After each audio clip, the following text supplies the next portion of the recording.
the hell were you thinking taking her that way? Well, the park is the other way. Annie wanted... What's this Annie wanted? I mean, Annie can't talk. She can't think. She can't... She can think. If you ever looked at her, you'd know. Please, she's all right. That's the main thing. Can't you just stop it? Oh, what? You know this? You know she's all right. Yeah, what if the damn dog was rabid? It wasn't. Mrs. Stanton told me. What? And you believe her? What, just like that? That woman's an idiot. A careless idiot. You know, anyone can say anything, sissy. You know, maybe someday you'll learn that anyone can say anything. I saw the dog tag, Daddy, all right? Why do you always treat me like a fool? Stop it, can't you? Both of you. She'll hear. Do you want to upset her? Oh, come on. I mean, give me a break. You know, you might as well talk about it so.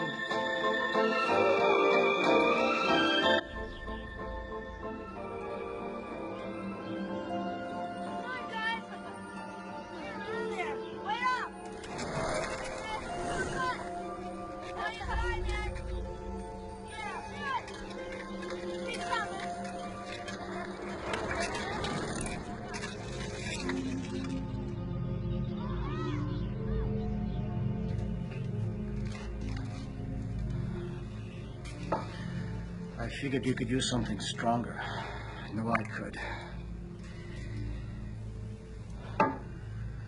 Down the hatch, come on. It's quick, isn't it? What they do. And it doesn't hurt them. It's quick. It doesn't hurt. They just go to sleep. Drink your drink. You know as well as I do that Buddy never bit anybody before in his life. It was her. He sensed something in her.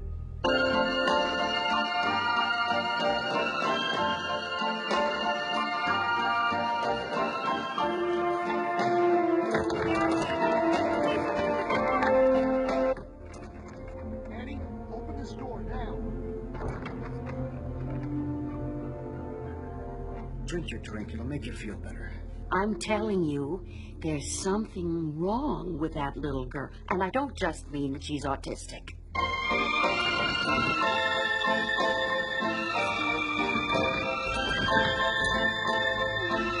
Please open the door. Hey, turn the music down. Somebody'll call the Red Cross.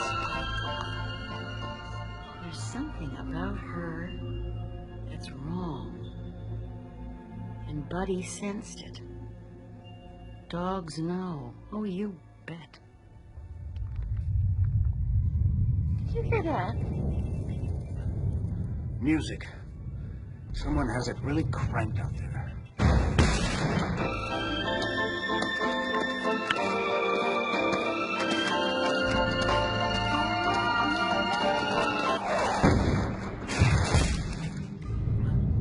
What the hell? It's an earthquake. It's not coming from the ground. It's...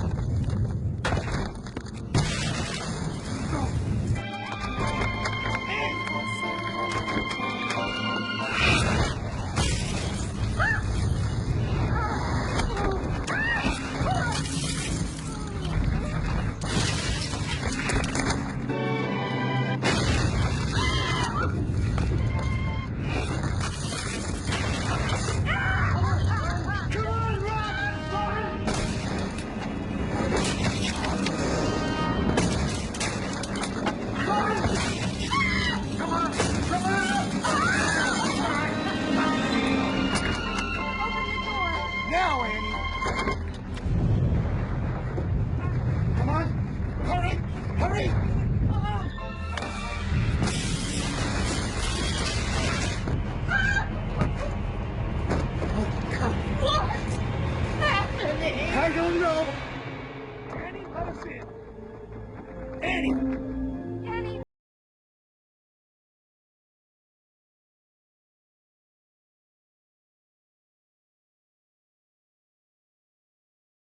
Just what the hell are you doing?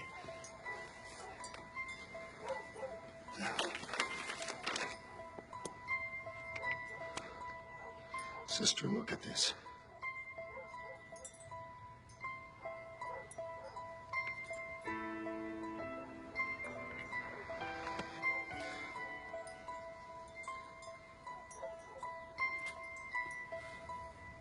Sister, I got BP. Yes. I know.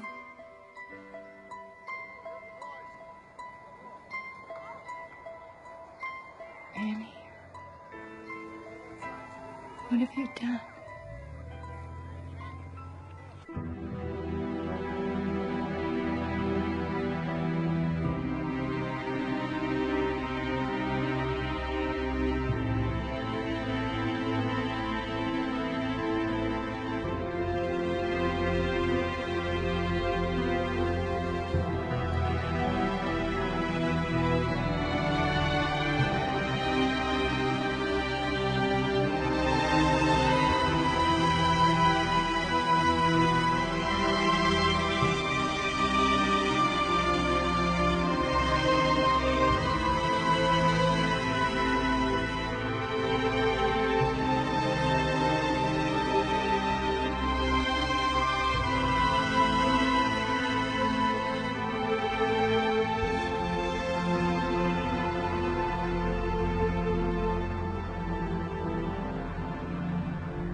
And that concludes this year's coursework in the psychology of the unseen world.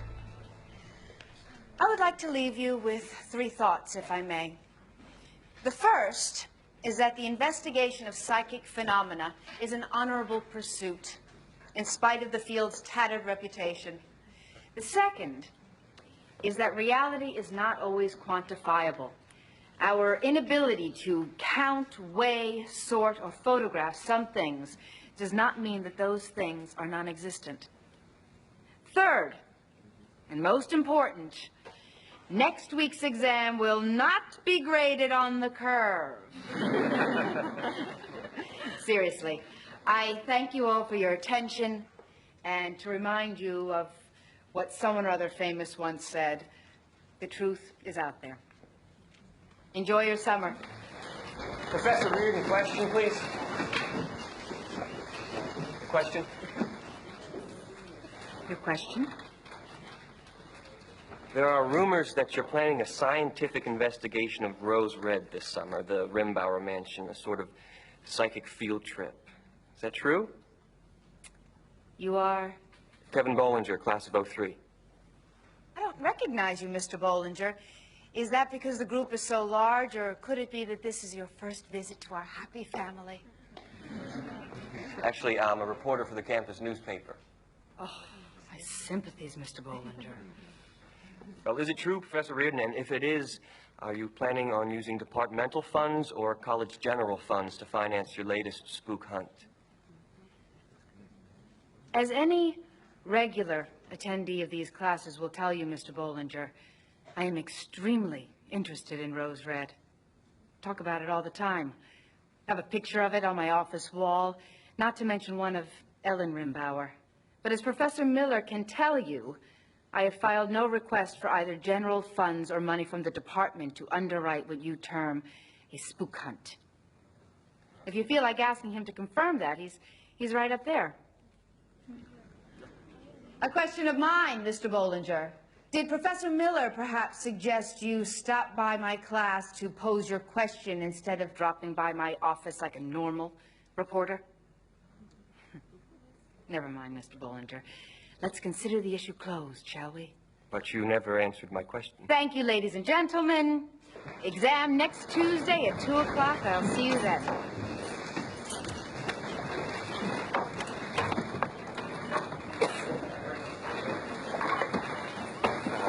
If I embarrassed you, Professor Reardon, I am sorry. Don't believe it, Mr. Bollinger. Carl Miller stuck a key in your back and wound you up, and it was his intention that I be embarrassed. I am not. Even if you're not planning on using college or departmental funds for your Rose Red expedition, won't you be using a lot of psychology department equipment, a lot of very expensive equipment? In fact, haven't you already entered into an agreement with Stephen Rimbauer, the last remaining family member?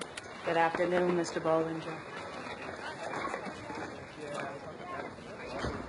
Hi, Professor Reardon. Hello.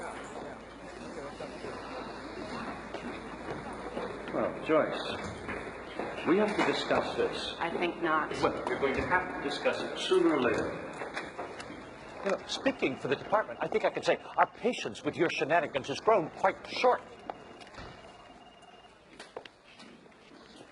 Spooks. Somebody call.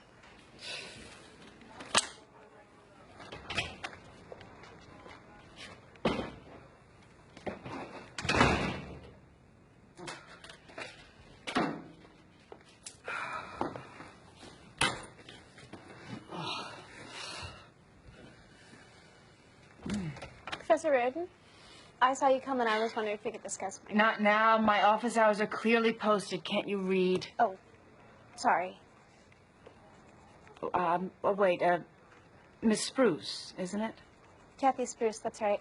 I'm sorry. I didn't mean to bite. Office hours between 2 and 3. Try me then, okay? Yes, Miss Reardon.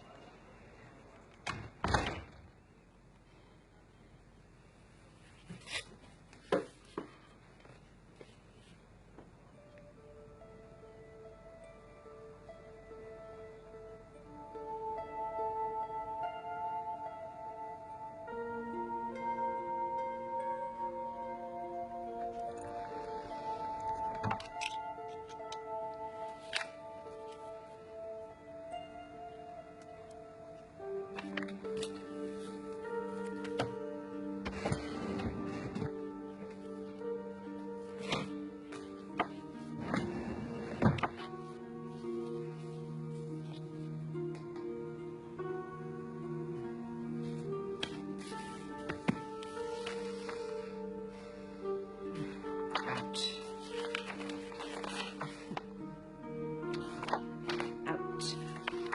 Oh, far out.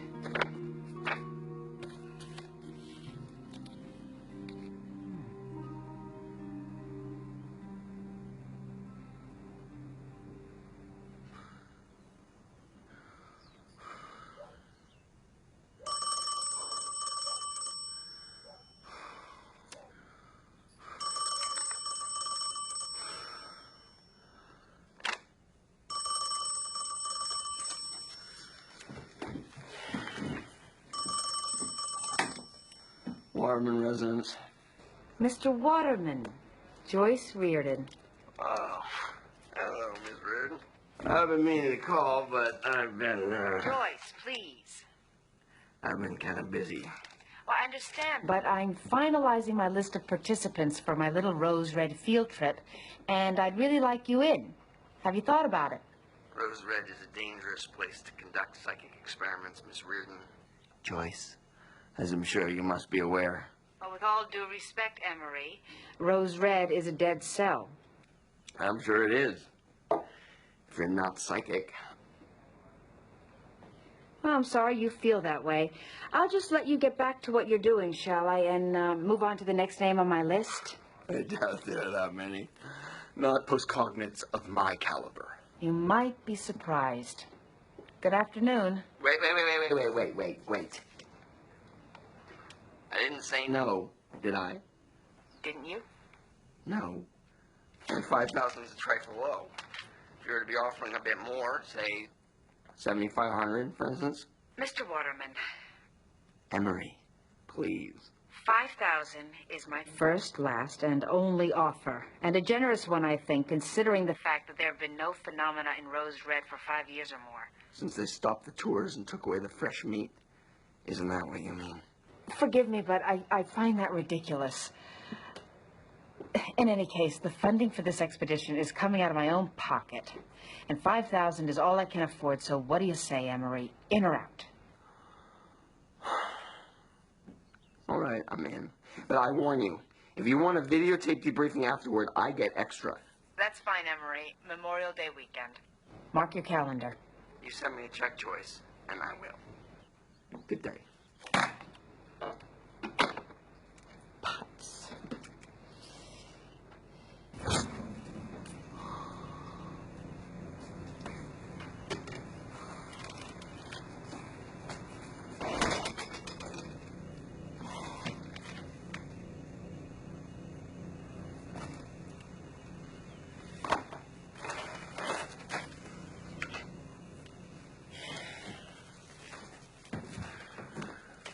poisoned.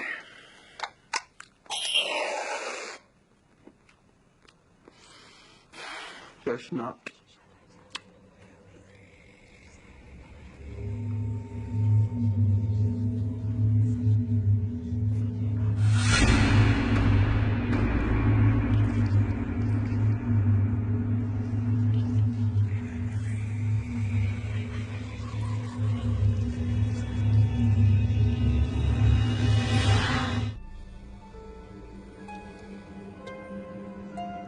Hey, whoever you are, save the warnings for someone who's not broke, okay?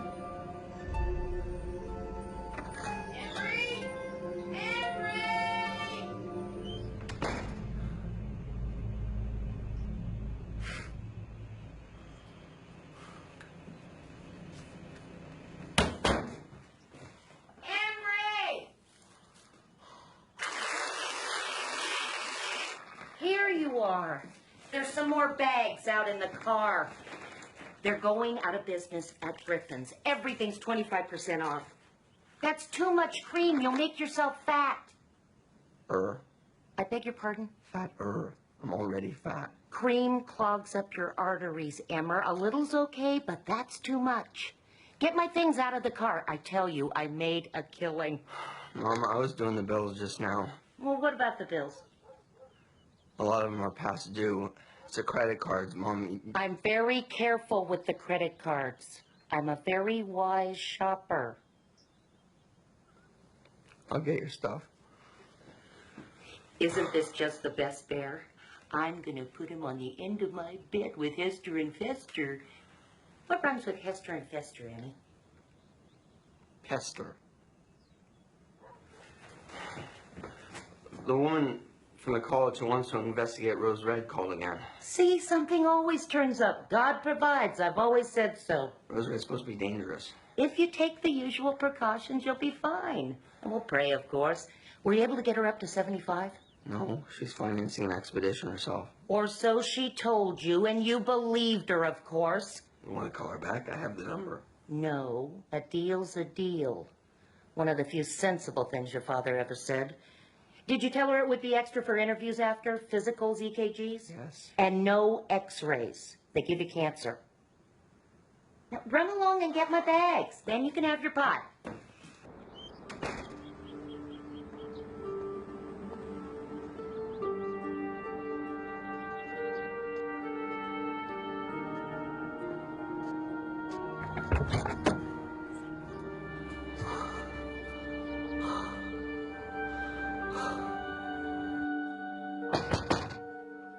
Office hours are over. Come back tomorrow. I said office hours. Extra credit, Miss Reardon. I'll do anything. Look good in a bathing suit. Look great in one of those French maid's outfits. Come in, you idiot, and close the door. All right. Teach, you are looking good today. Oh. The idiot wants to know how you're doing. Well, I won't lie to you. It's been a tough day. But I have a call to make, a very important call. Oh. So. What, this is the Wheaton girl, the one you really want? Her sister. Now, look, if you can sit over there and keep quiet, you can stay. But if you feel an attack of monkey shines coming on, then just go. Get out now. You know, that's pretty tough talk, considering it's my old family homestead you want to go exploring in. But I'll be good, Dee. I swear. I won't do that. Sorry.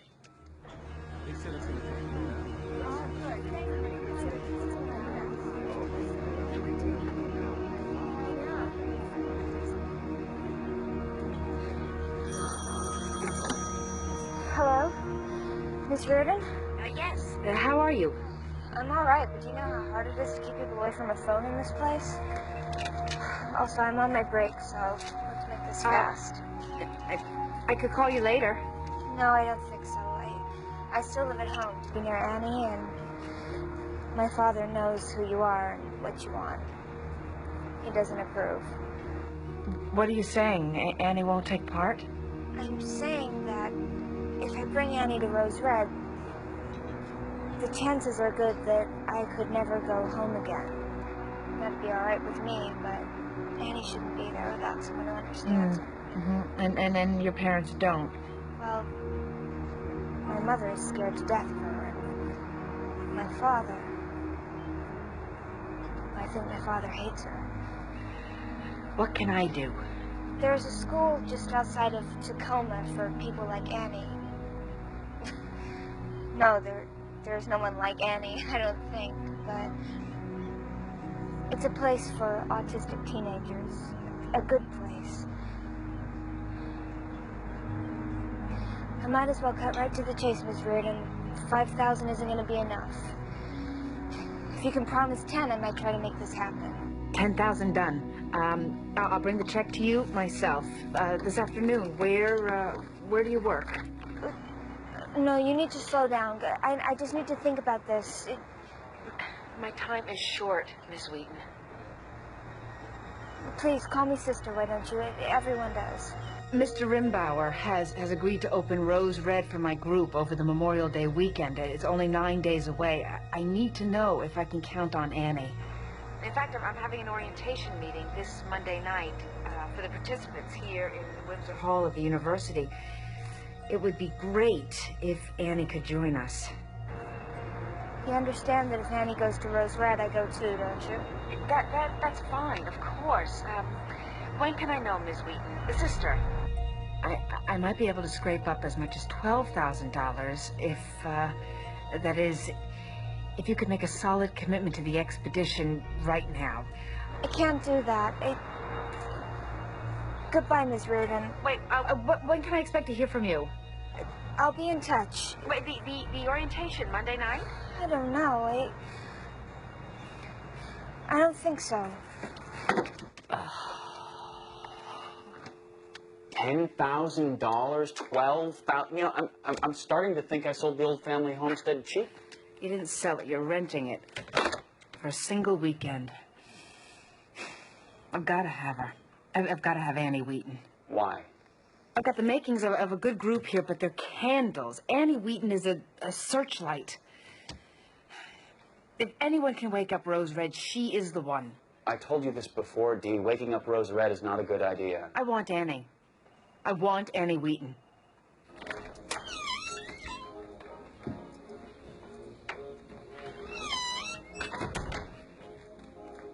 Hello, dear.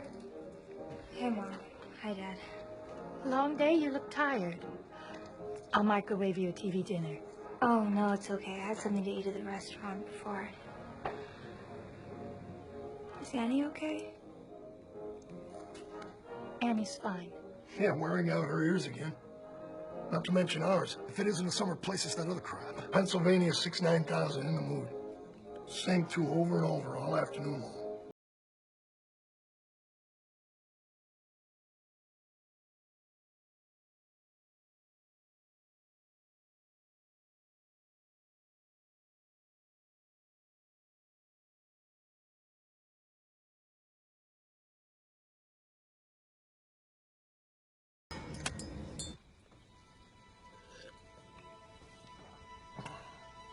Thank God for small favors, huh?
Despite what some people may think, psychic powers, telepathy, telekinesis, precognition, all the rest, have no moral gradient. They are neither good nor bad. Houses are different. Shirley Jackson was right. Some houses are born bad. Houses like this one. Houses like Rose Red. I know it was big, but that's enormous. Well, fortunately for us, an enormous dead cell. There have been no overt manifestations in Rose Red since 1995 or so. I believe that some houses have their own inner life, a life which may or may not be conscious. If there was once consciousness in Rose Red, it manifested itself early. The Seattle of 100 years ago was a different world, probably more different than any of us can imagine. Survival was an actual issue, not a TV show. Fortunes were made, often by bandits in tall hats. You could get out of the way or you could get run down. Those were the options. In the year 1906, you were on your own. Rose Red was built by John P. Rimbauer at the top of Spring Street in the center of Seattle as a wedding present to his wife. Rimbauer was founder of Omicron Oil Company until 1950, the biggest oil company in America. 1950 was the year Ellen Rimbauer disappeared. The trouble with Rose Red started even before there was a house. Construction crews worked 24 hours a day, 7 days a week, but that wasn't the problem. The problem was that even before there was a house there, that piece of ground seemed to make people mad. I mean, literally mad. The Teamster made no effort to get away. Just dropped the gun on the seat of his wagon and went down the street to a Seattle saloon. This is where the police found him.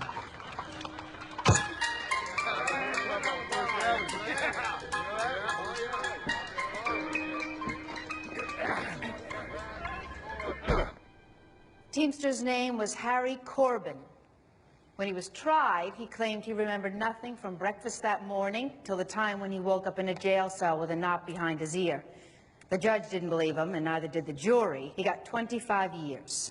I think Harry Corbin may have been Rose Red's first victim, first male victim. There has always been a difference between the way Rose Red treats the ladies and the gentlemen. What do you mean, exactly? In time, Nick, all in good time. John Rimbauer and Ellen Gilchrist were married on November 12, 1907. He was 40, she was 20. By the day they said their I-do's, Rose Red had been under construction for a year. And already there had been 3 deaths, in addition to the murder of Rimbauer's first foreman. Pick it up!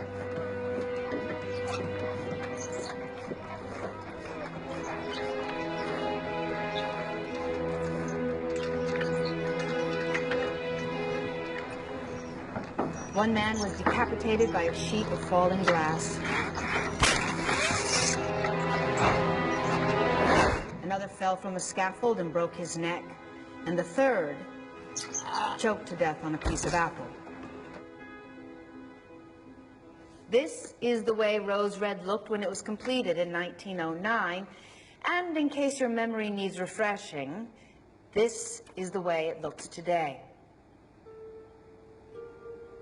It's as if it metastasized. Rose Red has how many rooms? I don't think anyone really knows. You could count on Monday and call it 74. You could come back on Friday and come up with 87 or 97.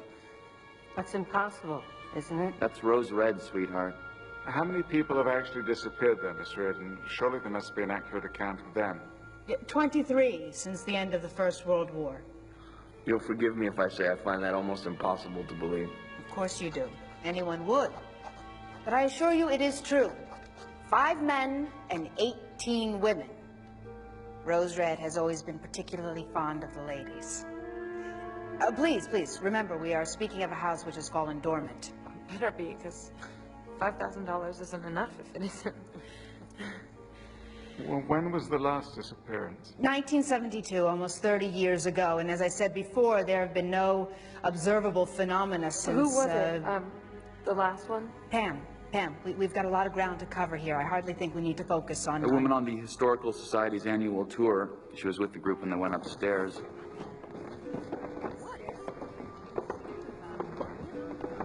It wasn't until the tour was over they realized she wasn't with them anymore.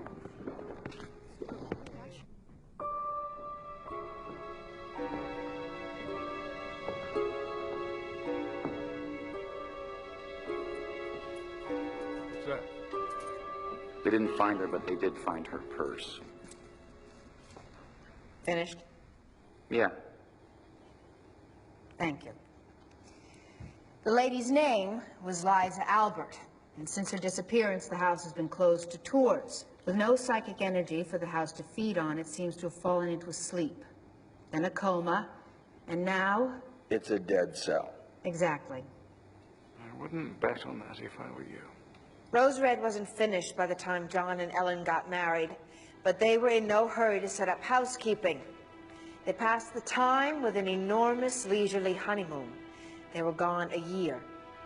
They circled the globe on liners like this one, the Ocean Star.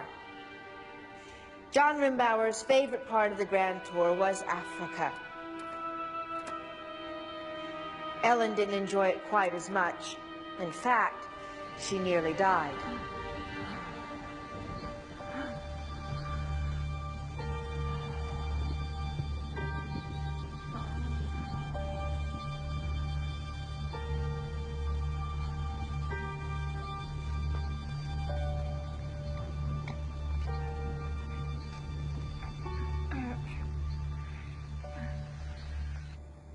Was it malaria?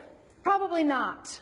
In her diary, she called it an unmentionable disease carried by men and suffered by women. Doesn't exactly look prostrate with worry, does he? But with or without him, Ellen recovered, and when she and John finally took up residence in Rose Red, she was pregnant. January 1909, that would have been. John thought the house was finished.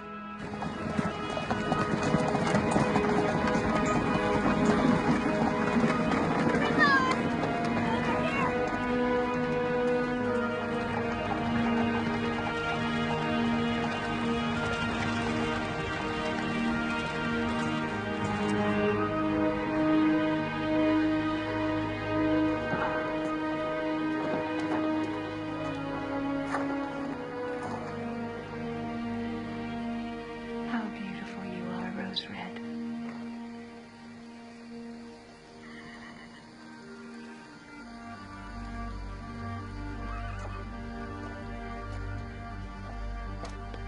What he didn't know is that the house would never be done. Not in his lifetime, not in hers. What makes Rose Red one of the world's most fascinating psychic artifacts is that the house continued to grow until its death in 1995 or 96. Until 1950, changes and additions were made according to the will of Ellen Rimbauer. And her will, ladies and gentlemen, was iron. After 1950,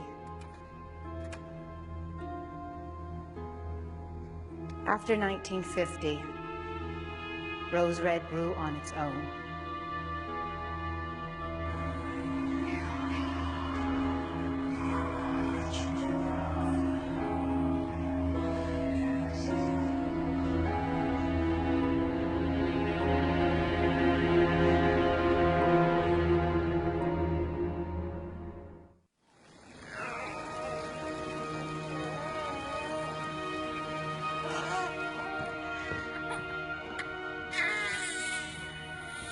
In the fall of 1909, Ellen Rimbauer gave birth to a son.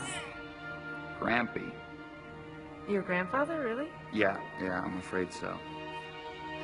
In her diary, she wrote, "I have called him Adam, for he is the first."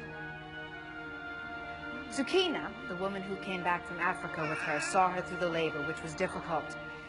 In her diary, Ellen never refers to Zucchina as her servant. First, she calls her my friend, and later, my sister. When Ellen gave birth to a daughter with a withered arm, she blamed her African sickness and her husband's sexual appetites. Although she wrote, "In my mind they are one," to which she added, "Damn all men." John and Ellen's daughter was born in April of 1911, and April was what they called her. love it. In the years following the birth of Ellen's daughter, Ellen became convinced that her fever, which recurred periodically, would kill her young. That made her easy game for Madame Stravinsky, as she called herself. And if you have anything to say to us, you may use my body to speak. Give us a sign. Show us a sign. Not even Sukina could convince her that the old lady was a fraud. Beloved spirits, we invite you to commune with us. Show us a sign. Fraud or not, Madame Stravinsky, known to police in San Francisco and Los Angeles as Cora Fry, changed Ellen Rimbauer's life one night in August of 1914.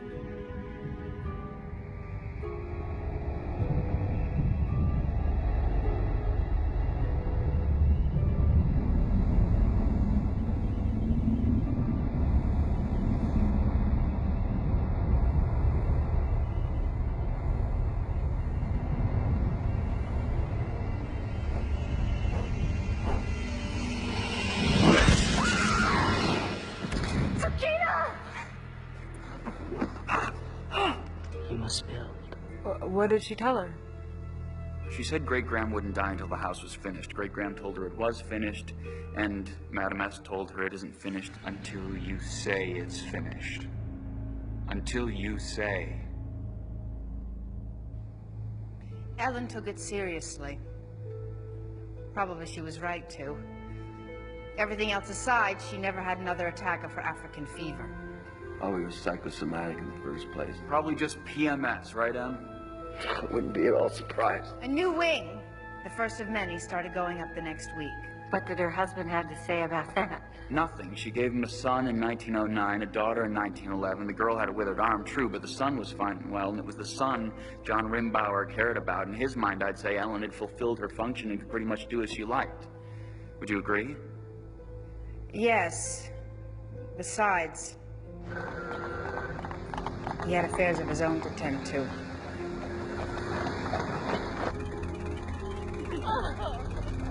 Ellen continued to make additions to the house until her disappearance in 1950. Over 40 years of well-financed eccentricity. When she ran out of conventional things to build, she hired a series of contractors and architects to build unconventional stuff. Such as? The so-called Tower Folly was completed in 1921. John Rimbauer jumped to his death from it 2 years later. Was it suicide? Or did he run into something he couldn't deal with? The certificate said accidental death. The gossip said suicide or ghosts. In any case, during its active years, and they were very active, women in Rose Red had a tendency to turn up missing, and men had a tendency to turn up dead. The bad days are over. Oh, yes, yes, indeed. Are you sure? Positive. Mm-hmm. Then what exactly do you want from us, Miss Reardon?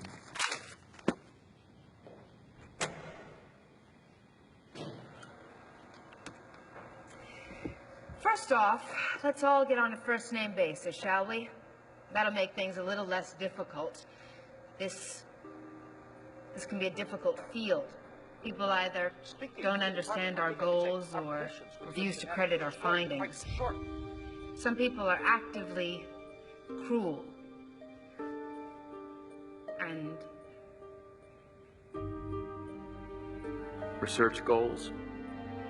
yes. My research goals specify measurable psychic phenomena. Hard data, in other words, telemetry readouts, and anomalous energy levels, primarily. I want readouts that even the most stupid, sarcastic, obtuse member of this so-called scientific department will have to accept. And if I get a little crazy on the subject from time to time, please forgive me. I put in a lot of long days. If Rose Red is a dead cell, how much proof can you expect to find there? If you apply electricity to the muscles in the leg of a dead frog, the muscles will contract hours after the frog has died.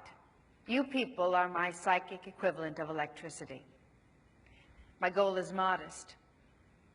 A single twitch One single twitch. If I get it, my reputation will be secure for the rest of my life. More importantly, together we can help legitimize a branch of psychology which has been treated as a poor relation for far too long. What are you doing here, Mr. Rimbauer? What are your special talents? Just protecting the family interests. I've promised the eminent professor one good shot at the old family mansion, and then the developers await. Techstar condominiums, the future. You're gonna let him tear it down? It's a piece of history. Well, history don't pay no rent, and the kid is broke. Hardly the most noble of motives. Are we the team? The whole team?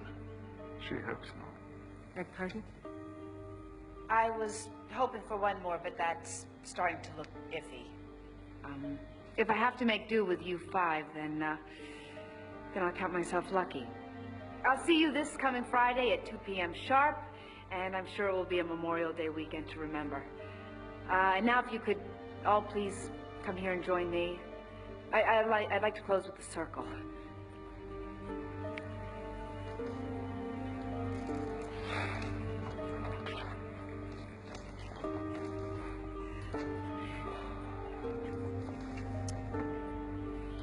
Sort of thing went out with high-button shoes. Joyce, is there anything particular you'd like us to focus on? Oh, I guess just goodwill, good thoughts, each other. That's lovely. Say cheese. Hey, are you okay? I'm just gonna go make some room.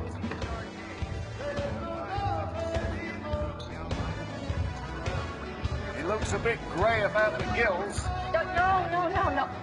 Well, maybe half a glass, but no more.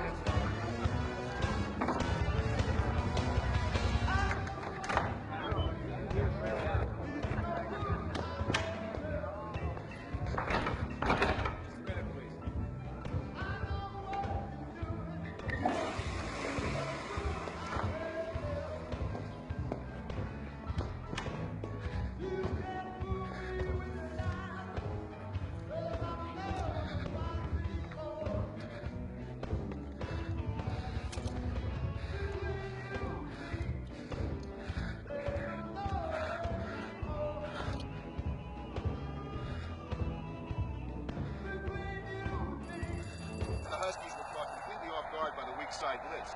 See here, the linebacker Crowley starts to drop back into the flat and then rushes the quarterback. Nobody on the left side sees the comment. They were too busy double teaming the all. Hello? Yes, hello. I'd like to speak with Rachel, please. Is she there? Who is this? I'd like to speak with Rachel, please. I know who this is. It's a crazy lady from the college, isn't it? How you doing, crazy lady? Daddy, is that call for me? Mr. Wheaton, my business is with your older daughter. I'd be grateful if you... No, see, I think you got it wrong. You have no business here. Not with Sissy, not with Andy, not with any of us. Second series here in the third quarter for the Washington Huskies. Now, don't you ever call here again, you got that?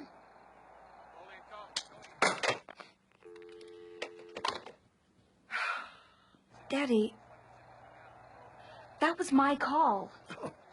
No, that was just some crazy lady. No, that was my call, and you have no rights. Yeah, I do.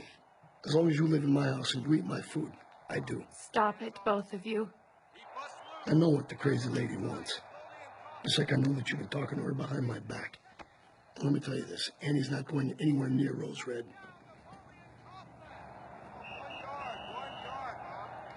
Mama? She doesn't say. I say. Mama, why don't you help me once? Please, just this once, will you please speak up? I've told you 1,000 times I won't take sides between you and your father.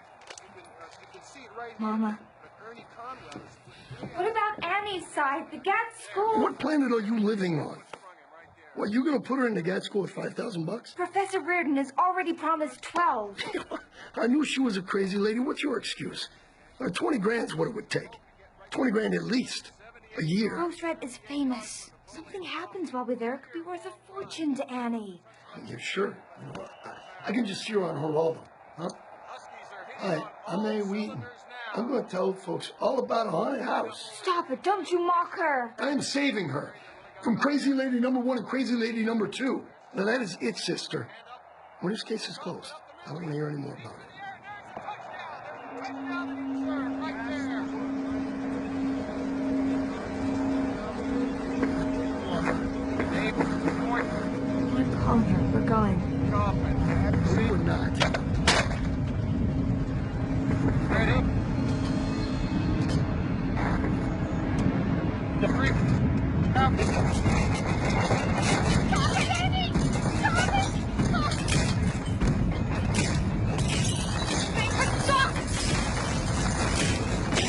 What do you think, Dad?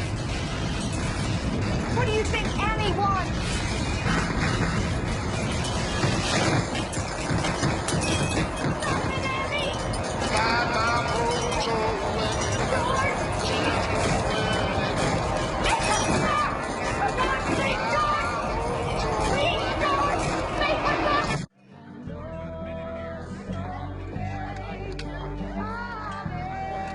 We thought you were lost.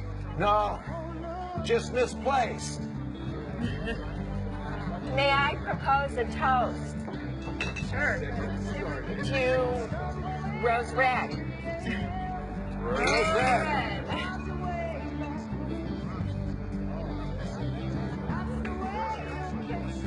Joyce, she's looking, still hoping for one more. 6. 6 is the number. A girl, a teenager, and I think our dear professor will be in luck. Is that something you see? What's your special trait, Pam? I'm what psychic journals call a touch now. It doesn't always work, but sometimes when I handle things, I see stuff or get feelings. Of course, a lot of times, there's nothing. What about you, Vic? 2 people, mid-20s. She's in a blue dress.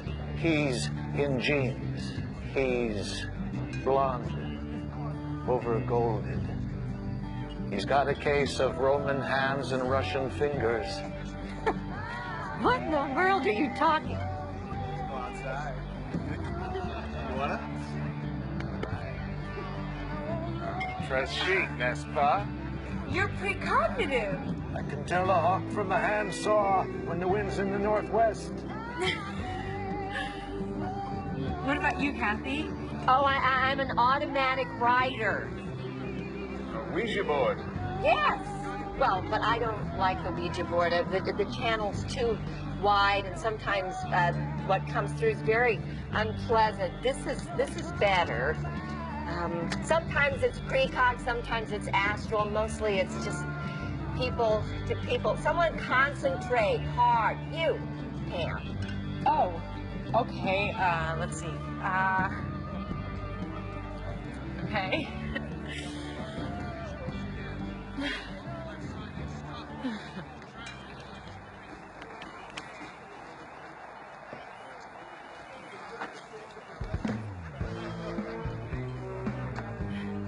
I guess it's not going to work.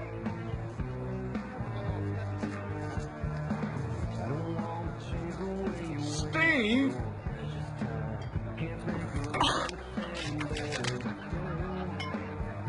What about you, Steve? Nick?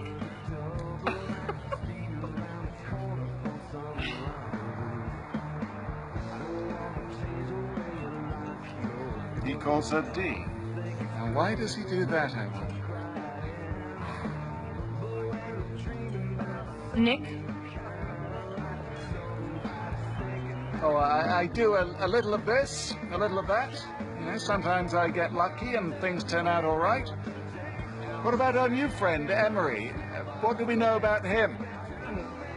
Your friend, not mine. I think Emery is chiefly post-cognitive.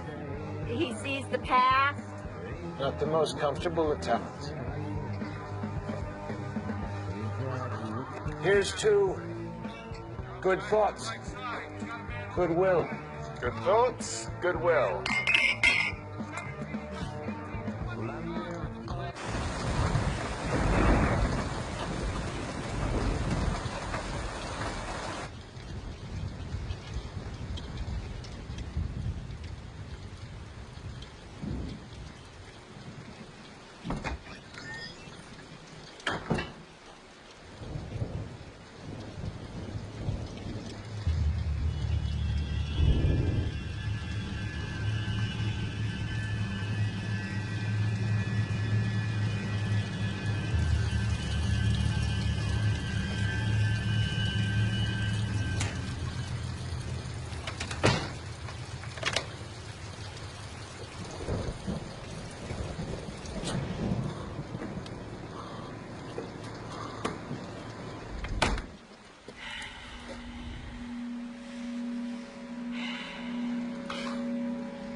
Are you here?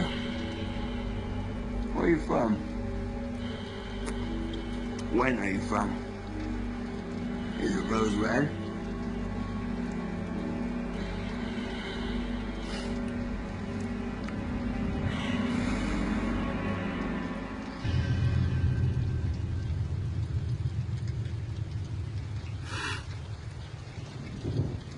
Read my lips. Save the warnings for someone who's not broke. Okay?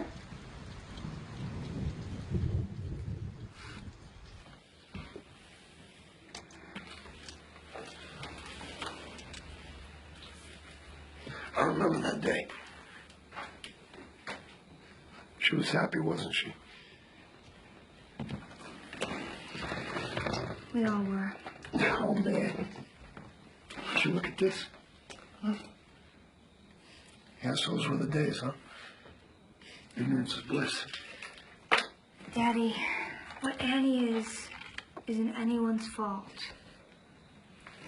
It's not hers, it's not mine, it's not yours. I know that. But you're too busy thinking about what you want for Annie to think about what she can do.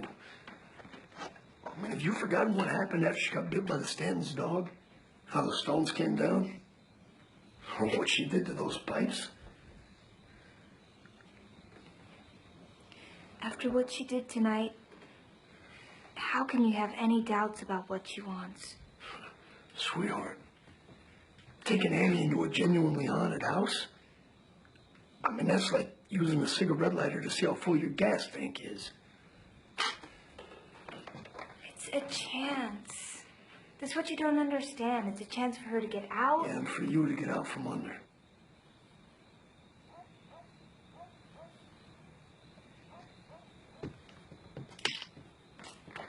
I just want what's best for Annie. I know, Sissy, but you don't know what that is. Believe me.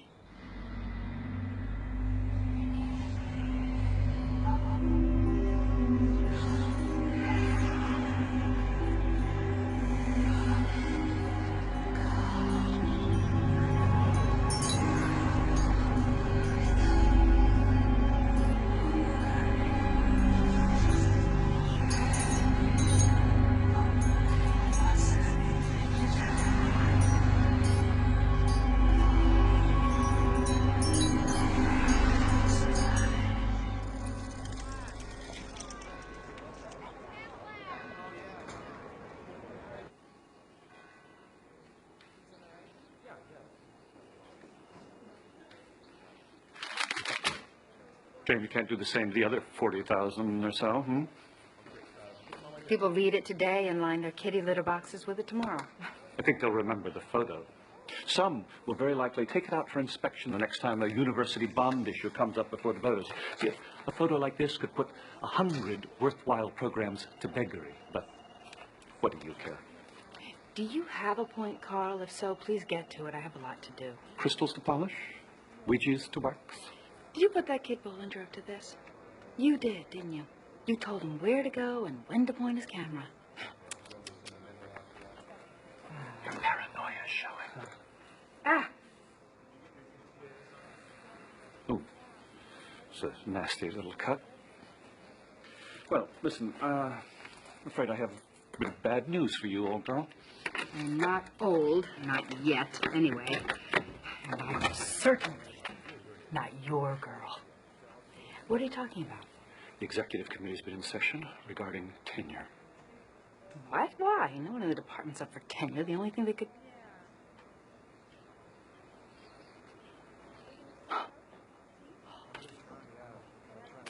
You really are a bastard. The committee voted 5-2 to revoke your tenure. We tried to contact you so you could attend the meeting. You'll find a message on your machine if you just check. I mean, actually, I'm surprised the spirits didn't tell you. See, the general consensus is it's time to stop the silliness. I will fight you every step of the process. Of course you, and you'll lose. Your days of haunting the Windsor Psychology Department, to coin a phrase, are not quite over, but I'm happy to say they're numbered. When I come back from Rose Red with proof, you will... Oh, this is the rallying cry of crackpots and deluded religionists since the Stone Age. The proof is out there. This is sad, really. You used to be a respected writer and lecturer in the field of child psychology, but then you got bitten by this virus. It is a legitimate field of psychological investigation. Crap. It's sleaze. It's a spit in the eye of rational thought. But the good news is that Rose Red will be your last goose chase as a member of this faculty. You're an idiot and you're blind. What have you found? Proof? Let's just suppose. Proof. Photographs, audio recordings of the clanking chains, telemetry of some sort. What difference would it make? What good would it do if you even considered such thoughts?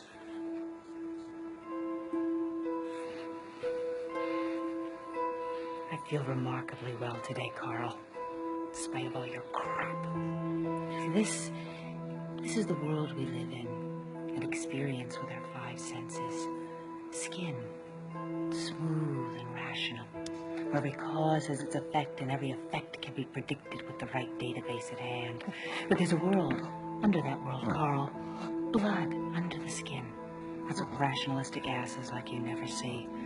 It's a world that's liquid instead of solid, hot instead of just warm. It is a world full of mysteries. You don't like it, do you? No. So don't give me a bull about bond issues and busted programs. You're afraid of what's under the skin. But I'm not. Do you hear me, Carl? I'm not.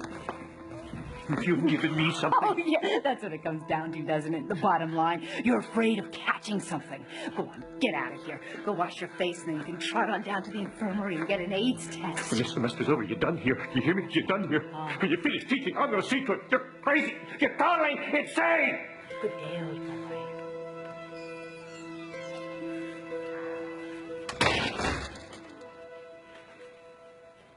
What are you looking at? Go look at it somewhere else. We did it, didn't we? We really nailed her. What's on your face? Never mind. Never mind. We have a great deal to talk about, young man. The story's not over? It's just beginning. Just beginning.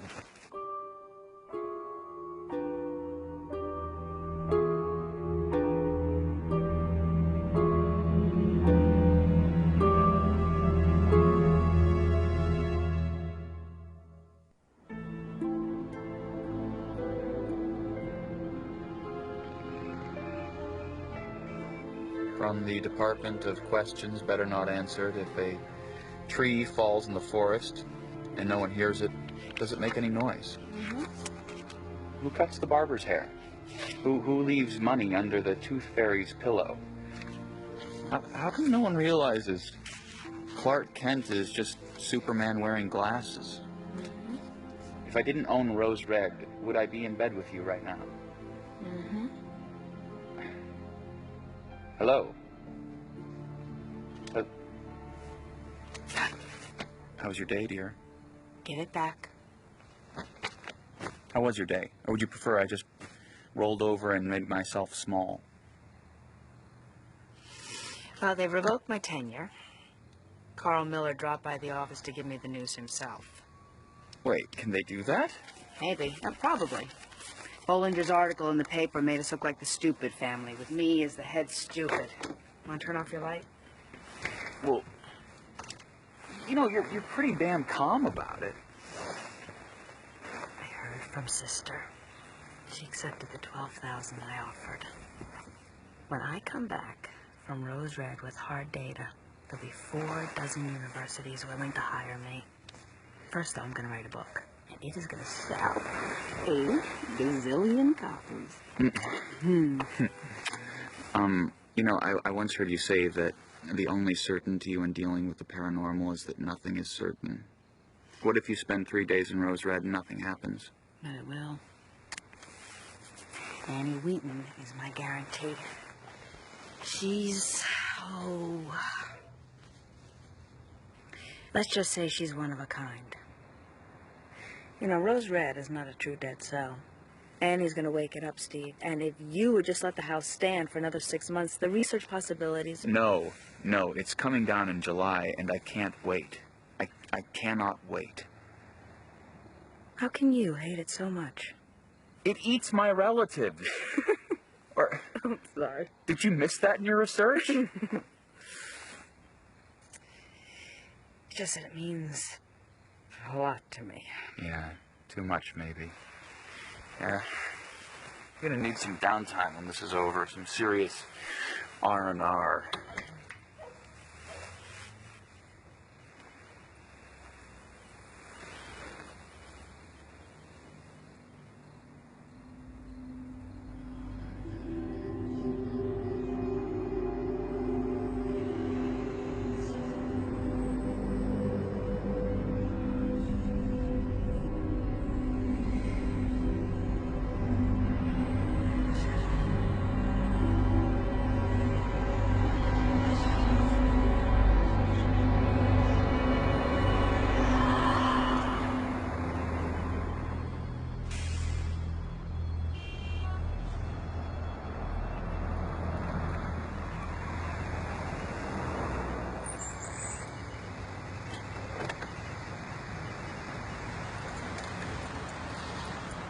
Well, you have the cell phone.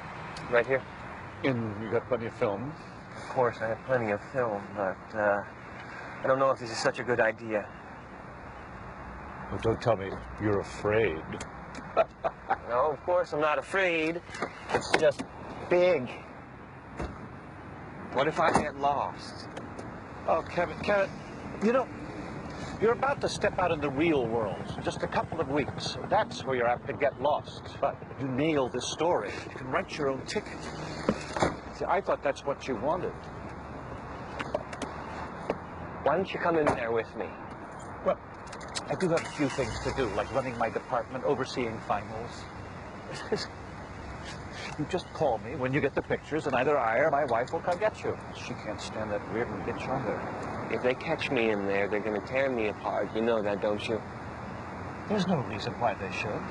If you're just reasonably careful. I guess. Don't forget this. Well, just try and get a good picture of them being psychic. Professor Miller, I don't think this is such a good idea. Boy, step upper. Professor Miller. You're a step away from stardom, dear boy. Just get the pictures.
Solarium, kitchen, tool shed, back door, front door.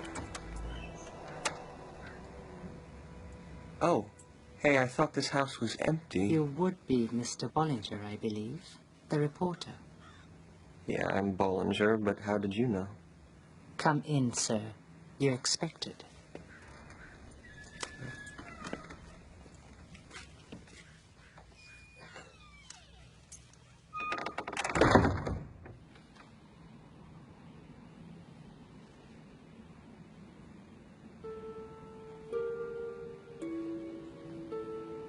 Ma'am? Where are you? This way, sir.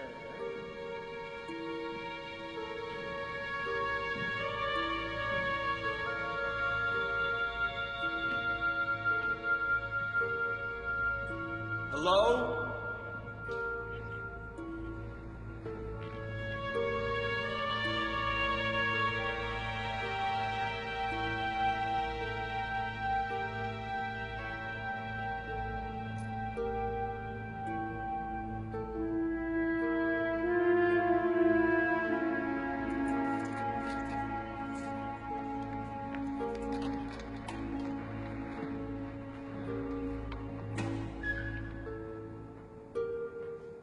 Hello?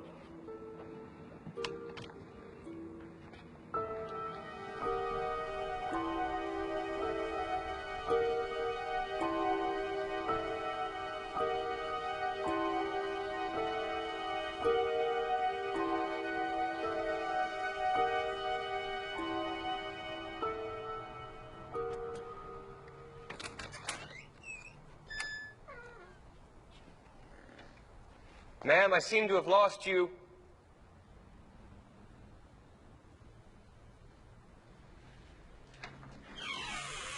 Ma'am?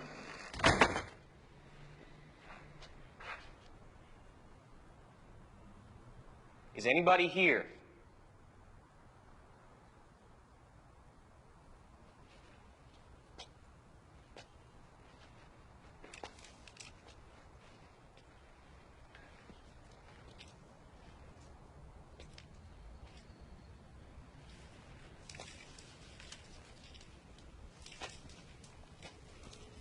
Ma'am?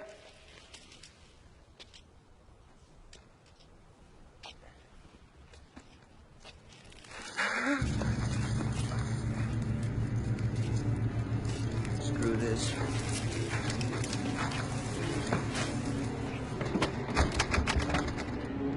Okay, very funny, but I want to leave, all right? Let me out!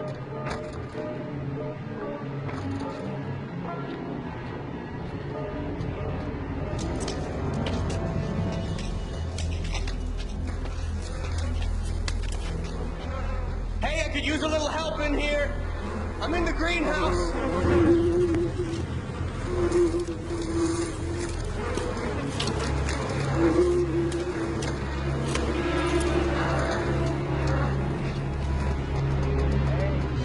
Let me out! Let me out of here! Let me out!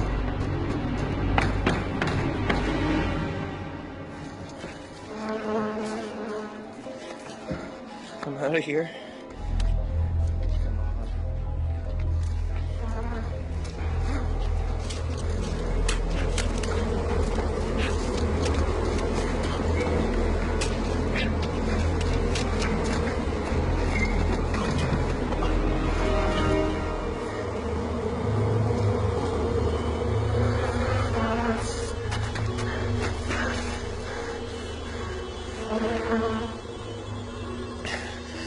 Get a grip, Bollinger.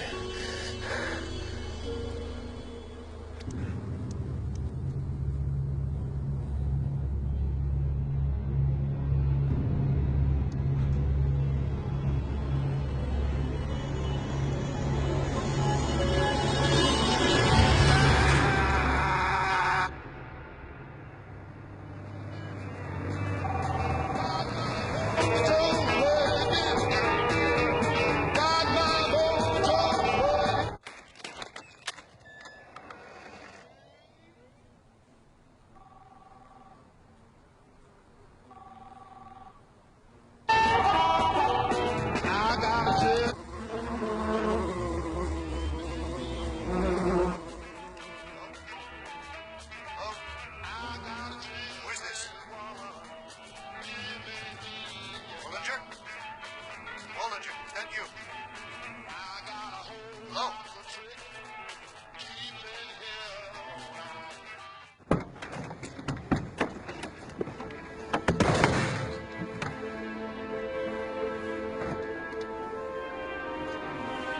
Hey, they'll be here. Come on.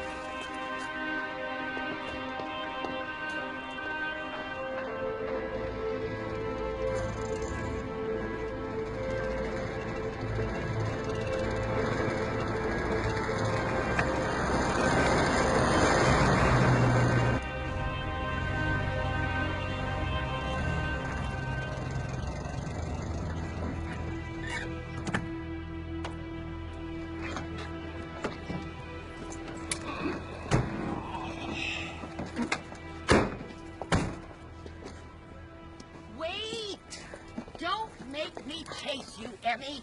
I'm okay. Oh, yes, you're always okay. Now listen to me.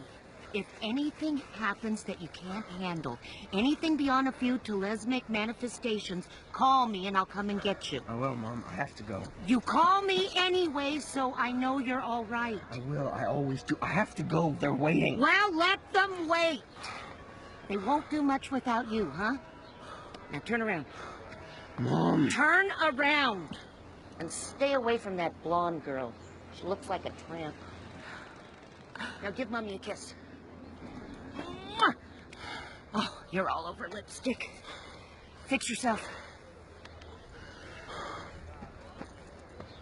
Well, friends, I see new frontiers in abnormal psychology stretching out before us. How exciting.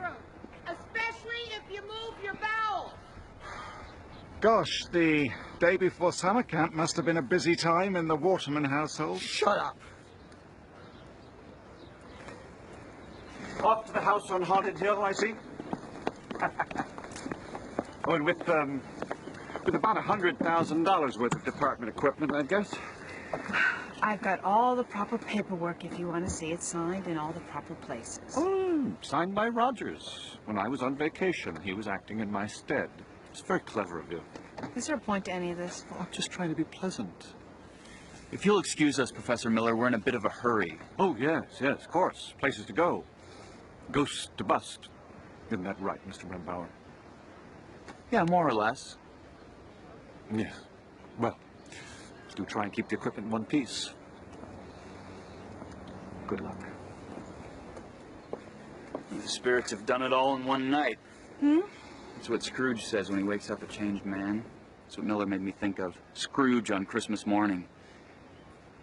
I don't trust him. Hello, are you the group? The Rose Red group? Yes. I'm Pam Asbury. This is Kathy Kramer.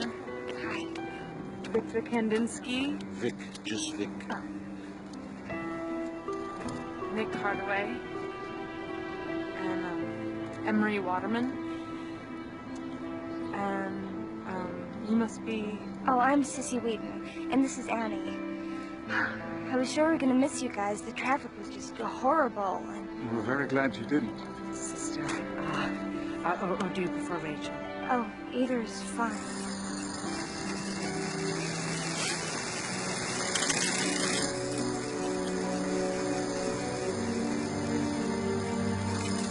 Oh, stop it, Annie. Just quit it.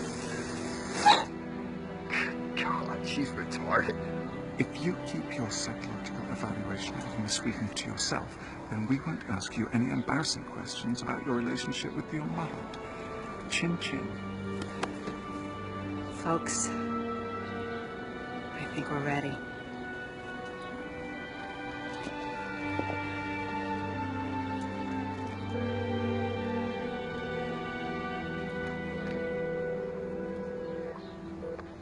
You've reached the cell phone of Carl Miller. Please leave a message after the tone. Where are you? I told you to keep that phone with you at all times. Right, in any case, they've left the campus. They should be there in 40 minutes, give or take. So be ready and call me back.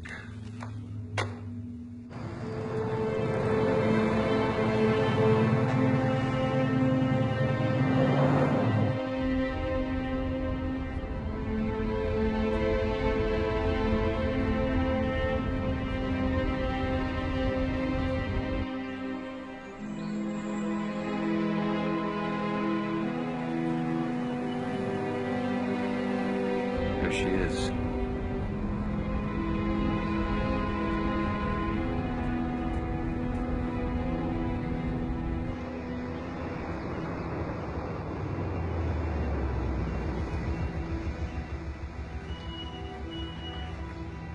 It seems to be looking at us.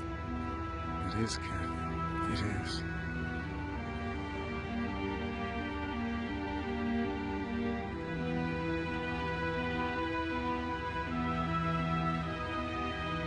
Steve. Mommy? Where are you?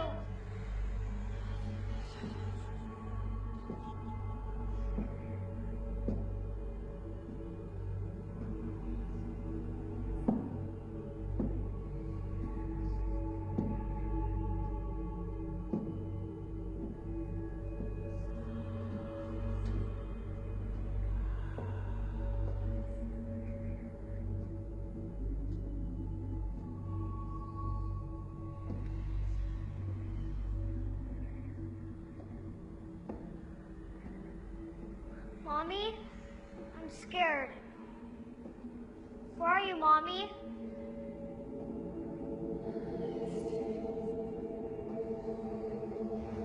Steve. Steve, you okay? Huh? Yeah, sure, fine.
You want to know a secret? I've never done anything like this before, and I'm pretty much scared to death. Be not afraid. Only believe. Actually, we're lucky most of the electronic stuff was delivered and installed earlier this week. What are these? House plans, probably about as useful as a 14th century map of Africa. And here, of course, we got a coil of rope. How you doing, sweetie? You okay?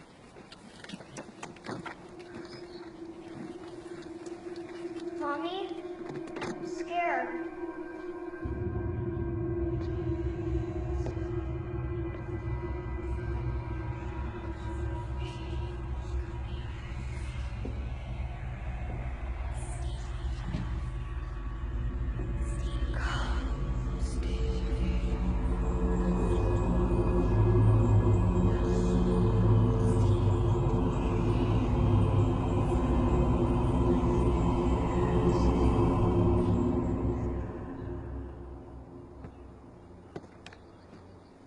What is it? What can you hear? Steve. It knows we're here.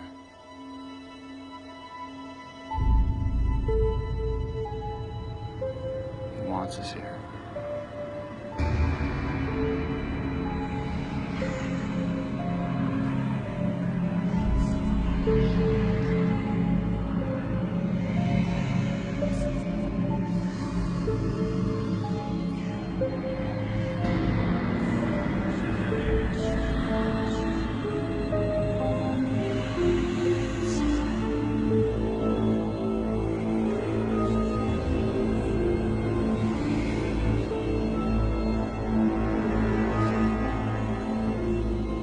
God help us, it wants us here.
Houses are alive.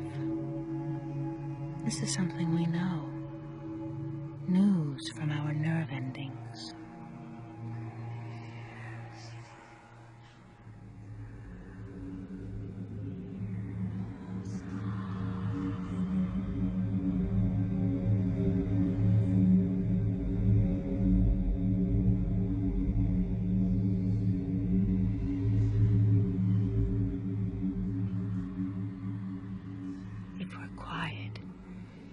If we listen, we can hear houses breathe. Sometimes in the depth of the night, we hear them groan. It's as if they're having bad dreams.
Good house cradles and comforts. Bad one fills us with instinctive unease. Bad houses hate our warmth, our humanness. That blind hate of our humanity is what we mean when we use the word haunted. Steve? Are you all right? Yeah. It stopped. I heard it too, but it stopped. What? What did you hear? There were words. It wasn't clear. Did any of you... I might have heard something. Or it might have just been my imagination. Steve, what was it? How would I know? I don't have a psychic bone in my body, as you well know. You tested me yourself, so there's no real... What? What are you looking at? Nothing.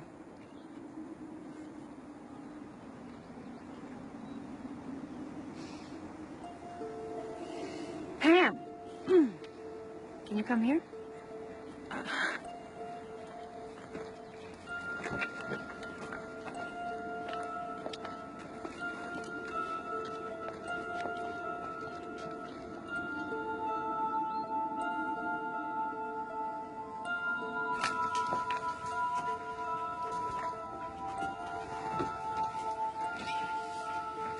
Well, we might as well get started. Will you, all right.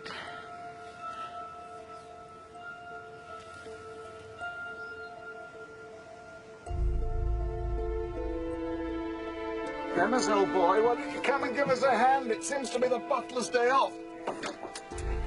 Don't call me that. Come on.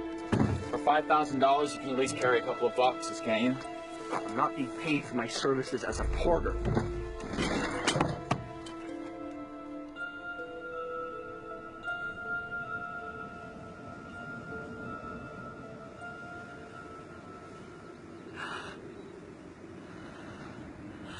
Pam, you all right? Hey, I thought this house was empty. You would be Mr. Bollinger, I believe. The reporter. Pam? Yeah, I'm Bollinger, but how did you know? Come in, sir. You were expected. This way. Come in, sir. You were expected. This way.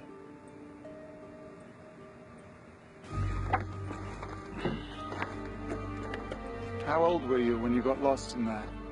8? 9? What are you talking about? The room with colored light. The smell of sawdust. What happened?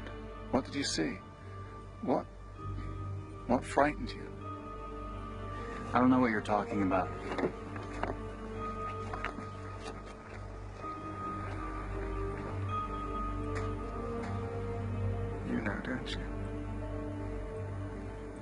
What you not saying?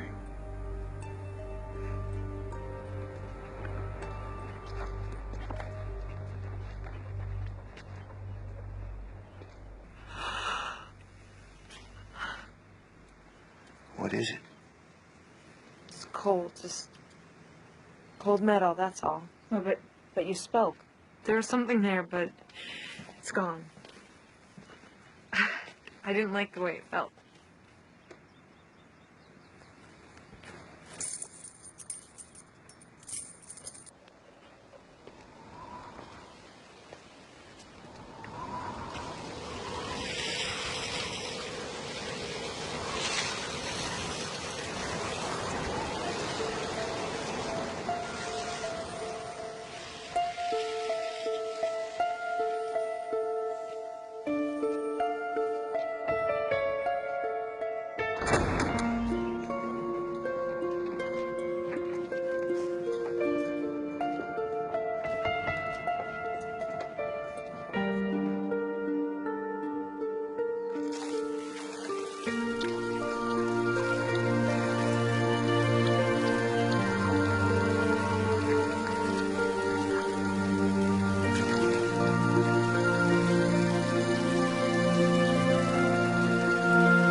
The caretaker must have left it there after he let in the guys who brought the equipment. You'll miss it. Not after the summer. Come September, there won't be a gate to open.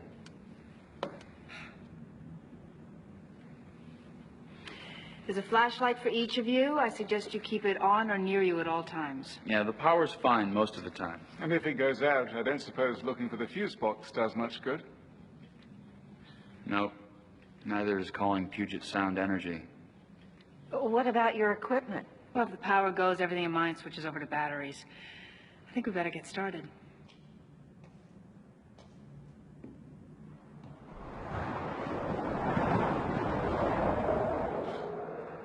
Here's Annie.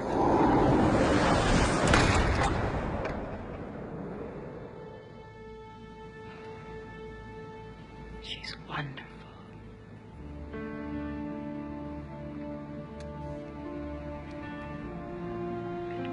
Friday afternoon, 3:17 p.m. We've just experienced our first paranormal phenomenon, a phantom draft.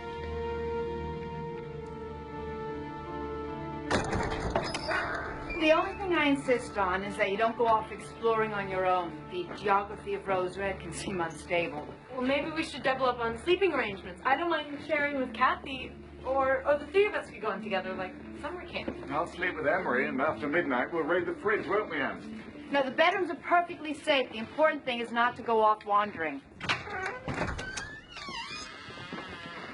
I think you'll find this interesting. Wow. We could make Thanksgiving dinner for 100 people in here. Maybe after the place was fumigated. You're such a charmer. Was I talking to you?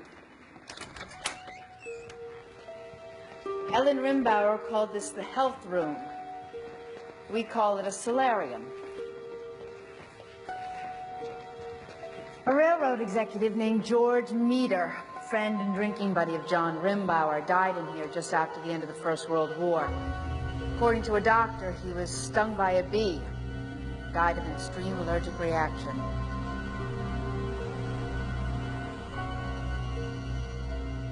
As I told you, in Rose Red's heyday, men didn't fare well here. That's not very reassuring, Joyce. I'm sure you have nothing to worry about. Just remember to use the buddy system when you're moving through the house. Now. Whoa, whoa, whoa. What?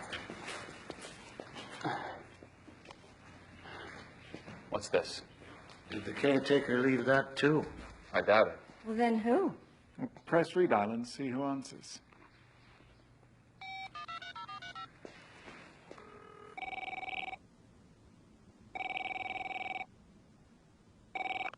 Hello? You've reached Professor Carl Miller of the Psychology Department. I'm not able to answer the phone at the present time. Leave a message at the beep if you like. But remember your Shakespeare. Who is it? Brevity is the soul of wit. Hello, Professor Miller. This is Joyce Reardon's friend, Stephen Rimbauer. We seem to have found a piece of your property here in Rose Red. I'm fairly sure you didn't drop it yourself since we saw you only an hour ago, but I've got a good idea who did. The guy who wrote the newspaper story, am I right? Now, trespassing isn't a very serious crime, and abetting a trespasser is probably even less serious, but I think your dignity is going to take a hit at the very least. Guess who's going to be the cover boy on next week's newspaper? You have a nice day. Bravo, Steve. Bravo. You can't be certain that that is Professor Miller's cell phone. Oh, of course it is. If you want proof, dial some of the numbers in memory. I bet one of them is that son of a bitch Bollinger.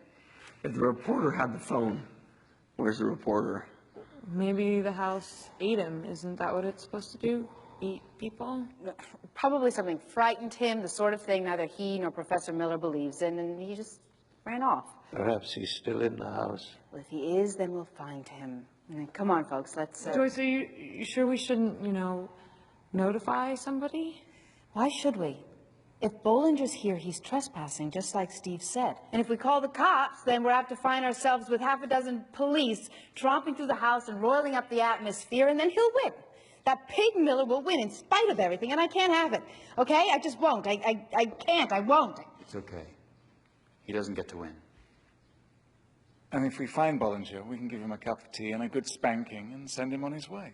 Sounds good to me. Yeah, me too. On with the show? On with the show.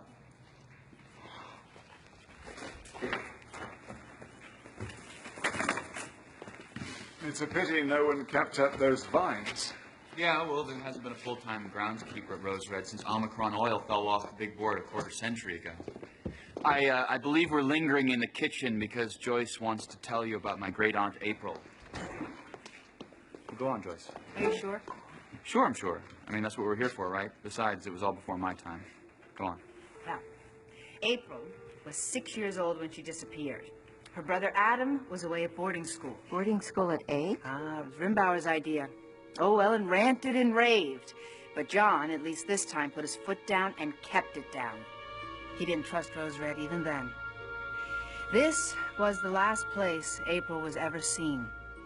Sukina stepped into the pantry over there for what she swore was for no more than 30 seconds.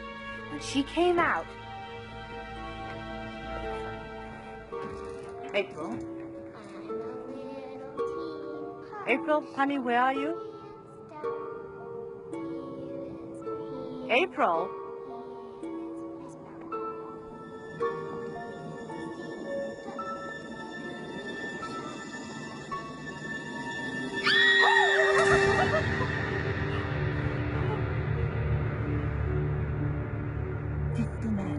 Searched the house and grounds. They found nothing.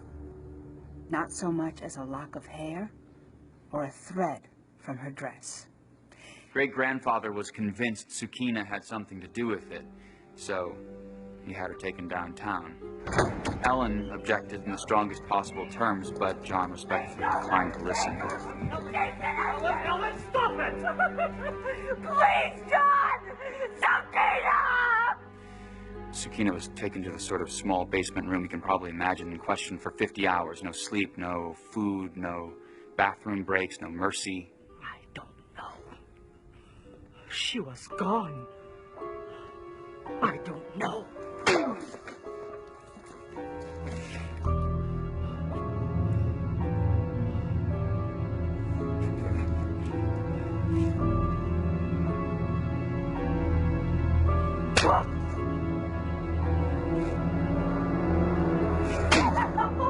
In the end, she convinced them that she didn't know anything about April's disappearance, but it cost her. It cost her 3 teeth, a broken nose, and a broken wrist.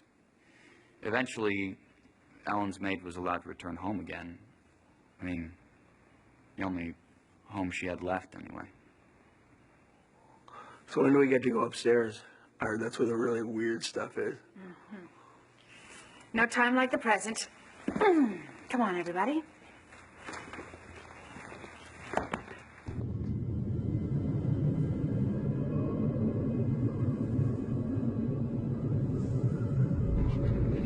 I didn't notice that one before. Neither did I. For the rest of the weekend, could you please try to remember who's running this expedition? Sure. Nick, could you come here, please? If you could tie the end of your rope to that pole there, it'll help us find our way back. Well, couldn't we just go back and get the plans? In this house, the plans don't always mean a lot. It's only a safety measure, honestly. So follow me and prepare to be amazed.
Ellen called this the perspective hallway. It was her first major addition, and no architect designed it either. She made it up herself? Way to go, Ellen. But she didn't. Then who?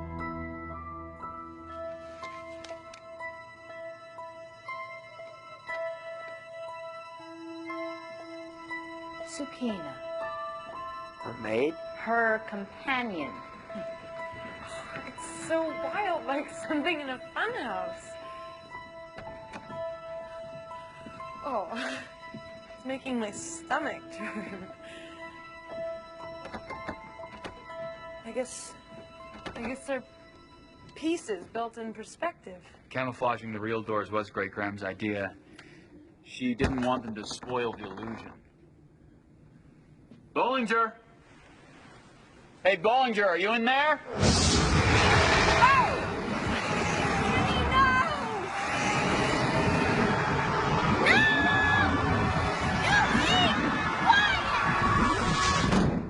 You wanted this place to wake up. I'd say you've been successful in that regard. Who screamed? No Does one. she ever get assertive, or does she always person, that waffle is. like that? It was the house. She doesn't talk much, but Sakina was the But she first says person she to hear means- Rose Red scream shortly after April disappeared. Yeah, I'll In say. the mid-60s, a team of scientists, one of them a geologist, spent some time investigating Rose Red and heard the house scream several times. They recorded a couple of them, actually, although on tape they don't sound very impressive. What did they conclude? That they were hearing the sound of underground water. Huh. perhaps amplified by the old water drainage pipes that run under this part of Seattle. Underground water. People faced with these sort of phenomena tend to protect their belief systems ferociously. This hallway was the last place Ellen Rimbauer was ever seen, you know. They moved in on January 15th, 1909. Ellen marked the occasion each January 15th by wearing the same white dress she wore on the day they arrived. For many of those years, Ellen threw a party on January 15th, and everybody who was anybody showed up. Politicians, hoodlums, sports players, stars. And when the actress disappeared, the party stopped. Well, finish telling us about old Mrs. Rimbauer. She disappeared on January 15th, 1950. She was 70. A maid saw her and wished her good evening, and she swept by as if she didn't even hear her. And that was the last anyone ever saw of her. Come on, lots more to see.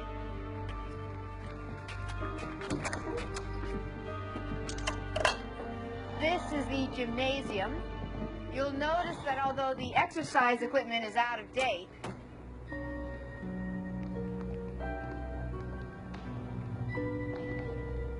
This room demands a particular form of exercise. It's the mirror library. It's not in the plans, but I remember seeing it as a little boy. I was afraid to go in because I thought I'd fall. They're not in the plans? How can they not be in the plans? There's a camera.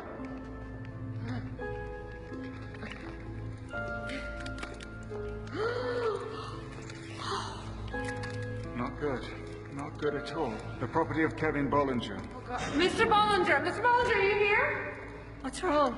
I told you this might happen. The lights will come back on. In the meantime, use your flashlights. I think we should go back downstairs. Oh my, look.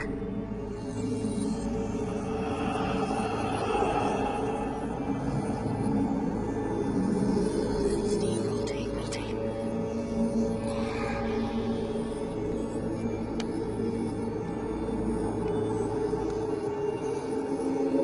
Annie, no. Annie, don't touch it.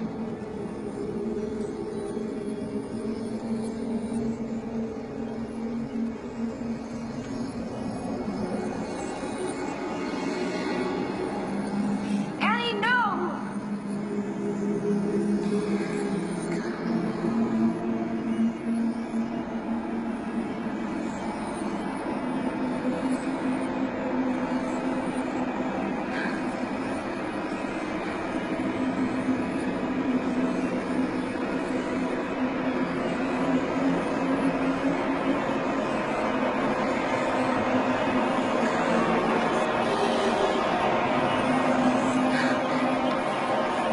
Stop her! Somebody's gonna stop her!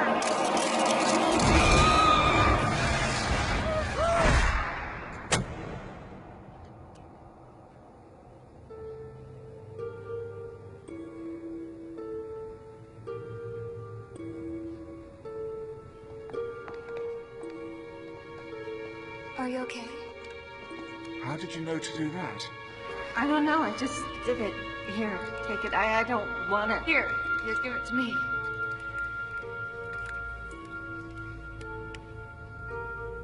Try and get some pictures. Good pictures of the people say. What's that supposed to mean? I don't know. I think it's somebody talking to Bollinger. I bet I know who. Is Bollinger alive, can you tell? He was when he dropped this camera, and beyond that, I don't know. I think we ought to get out of here, Joyce, really. Okay, folks, let's head back downstairs. Break time. Thank God.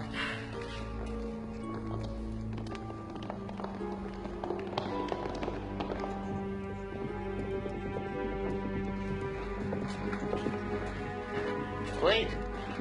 It's not the same. The hallway. No, nonsense. No, he's right. We should be going back the way we came, but we're not.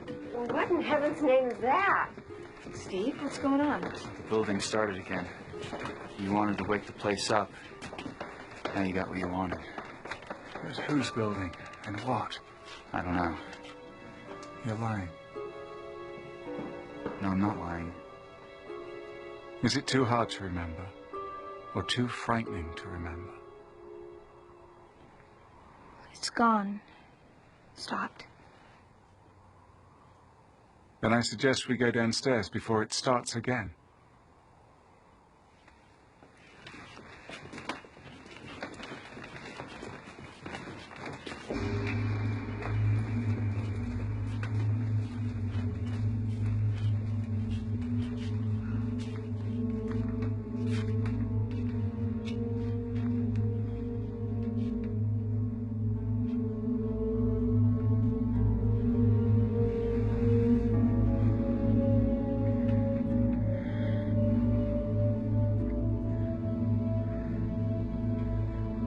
Annie, I need your help.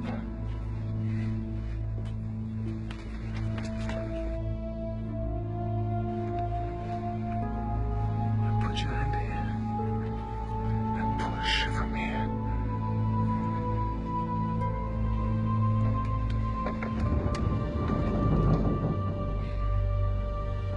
Annie, what are you doing?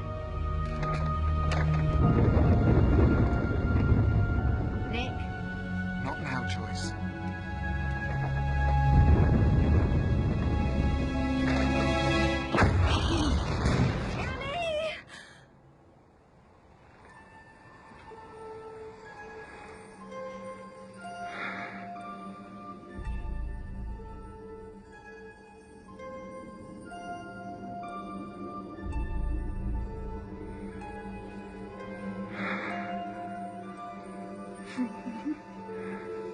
That wasn't funny. Okay, I know another way down from here, and there might be something worth seeing along the way. Are you sure you know the way? Yes.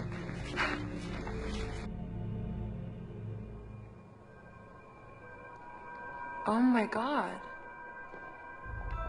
Oh my God is right. More camouflaged doors, Stevie. Great-Gran was never above using a good trick twice. This was her little joke on her husband's business life. Did he get it? I doubt it. I don't even really get it. Here's the real door right here. Just press right there.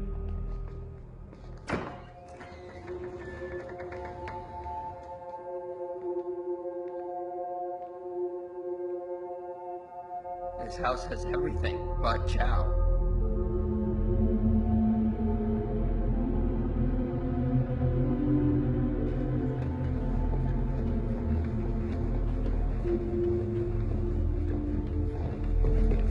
Joyce, this way. Oh, of course. I knew that.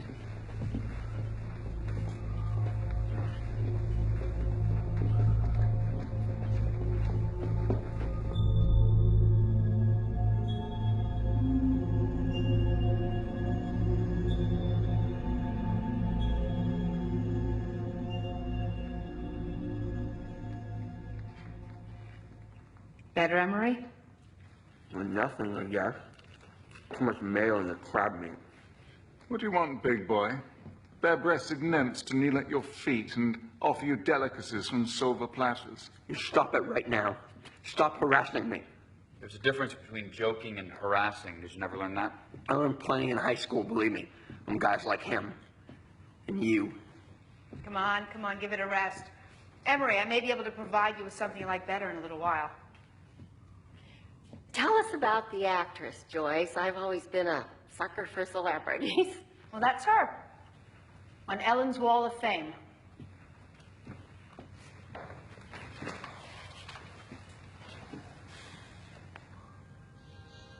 Deanna Petrie was a fairly big star in the 40s.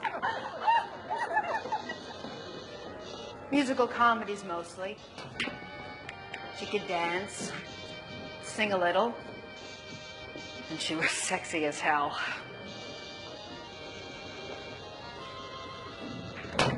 She was one of Ellen Rimbauer's favorite guests at her January 15th parties.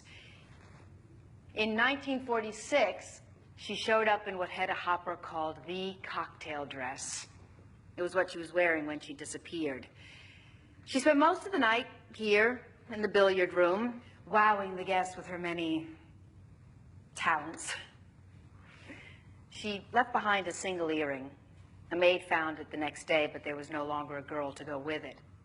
Deanna's disappearance made Rose Red's reputation. And now, Annie, if you've finished eating, I have something to show you. It's nice. You'll like it. I promise.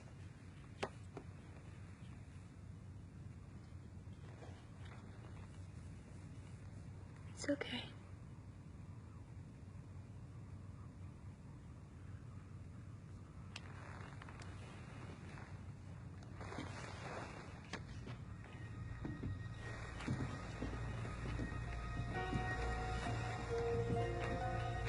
Go up, Annie. Go up and see what you find. It's not dangerous, is it? No, not a bit. Go on, Annie.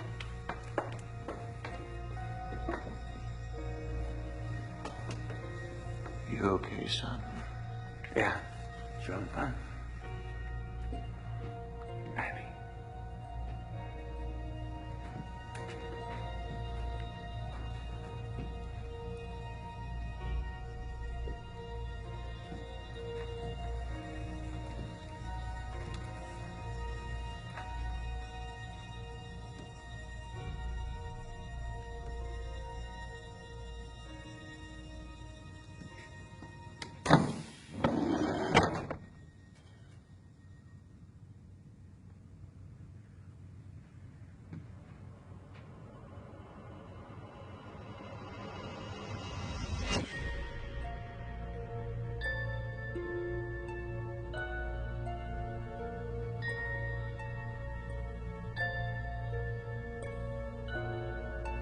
What in the world is it?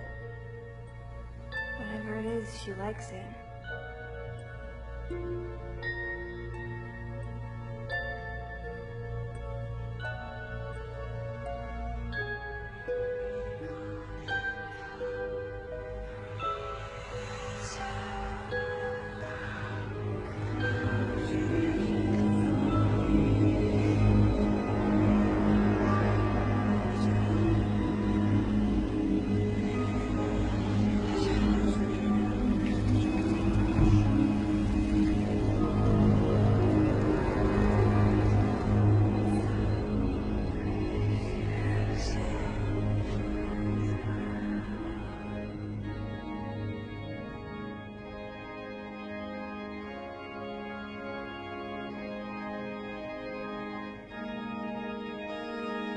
Kathy, you were right.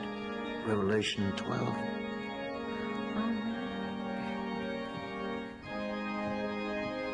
No corporal presence in 6 centuries. No psychic pulse. Emery, are you thinking of dressing for dinner? You tell me. Read my mind.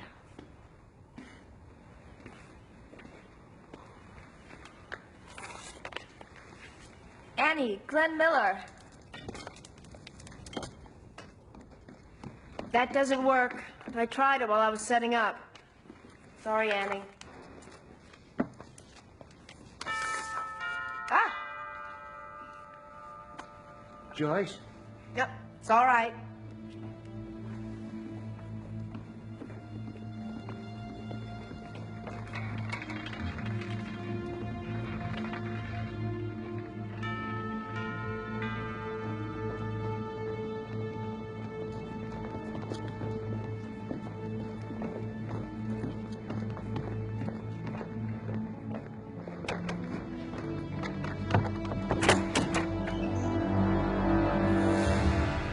Got 3 unloaded for Reardon, large, with 2 6-packs of soda.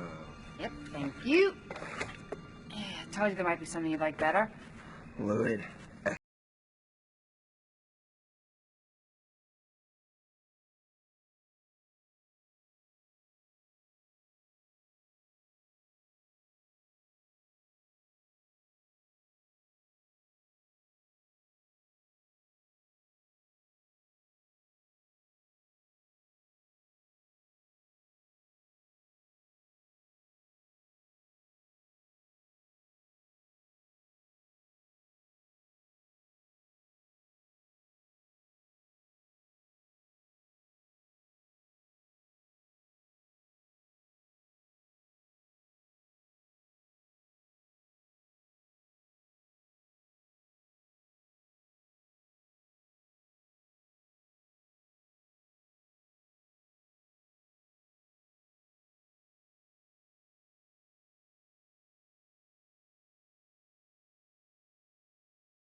Wouldn't think you'd need a telemetry readout just to count heads.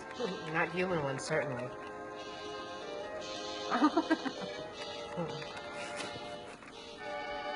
I'm really worried about Mr. Bollinger.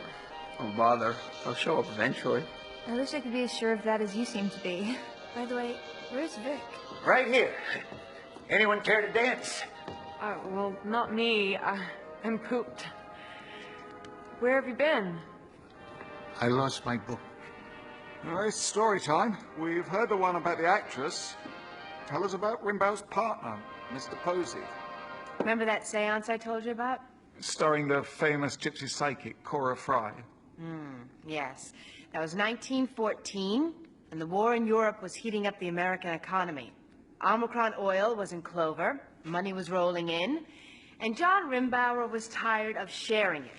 So in October of that same year, he gave Douglas Posey the bum's rush. According to family legend, Uncle Posey had a taste for cowboys. He liked chaps in chaps.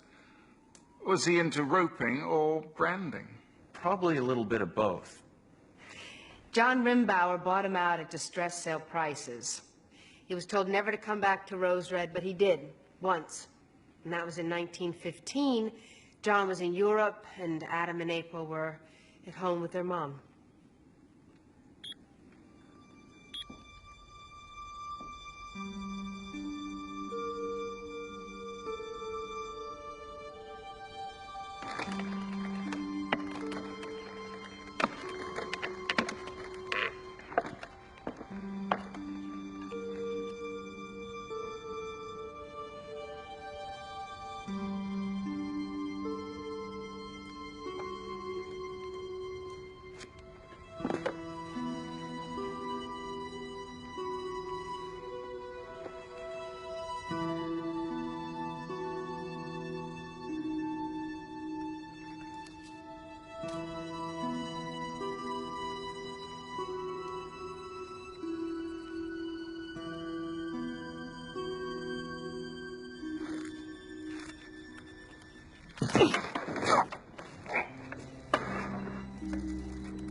Granddad never forgot Posey tossing him that Tom Mix hat of his.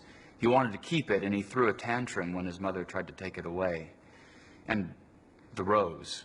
He never forgot April catching the rose. Why did Posey wait a year to do it? And why here? Any ideas? If you wanted answers, you came to the wrong place. Following the suicide, John and Ellen kept Adam out of Rose Red as much as possible. And as I told you, he was at boarding school when his sister disappeared. You knew damn well that something was very wrong here, even then. The male descendants in the Rimbauer line have mostly stayed clear of the family manse. I wasn't here more than half a dozen times as a kid. I got off on my own just once. I was 8. Wait, I thought your father... No, my father hated this place. He was afraid of it, but it was my mother who brought me. I forgot until today. Blocked it out, I suppose. Nick reminded me. She probably couldn't find a babysitter. What was she looking for? Antiques, loot. I think she was drunk. That's my memory of it, but she so often was in those days.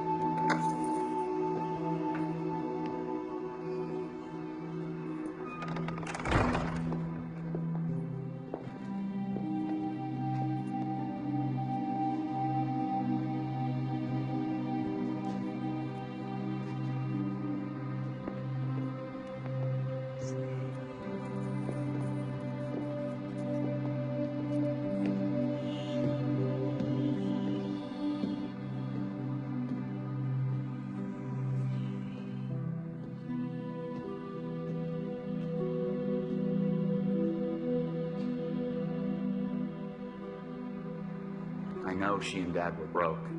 After we lost the oil company, it's been a family disease. Broke-itis. And while your mother was treasure hunting, you got lost. Yeah.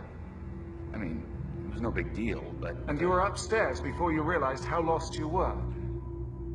One floor above the Mirror Library. Or was it 3 floors? Or 10? Because when this place gets going, when it feels lively, when it has energy to draw on, Rose Red can make itself as big as it wants, can't it? And finally, you got to the top. And that's where... Oh my God!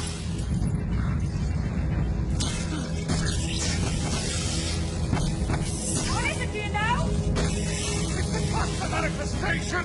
With cycling elements like an earthquake! The house is coming alive!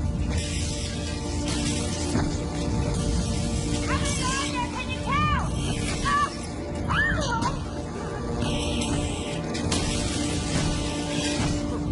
Damn this thing! I'm not so sure that there is anyone here. I know that sounds crazy,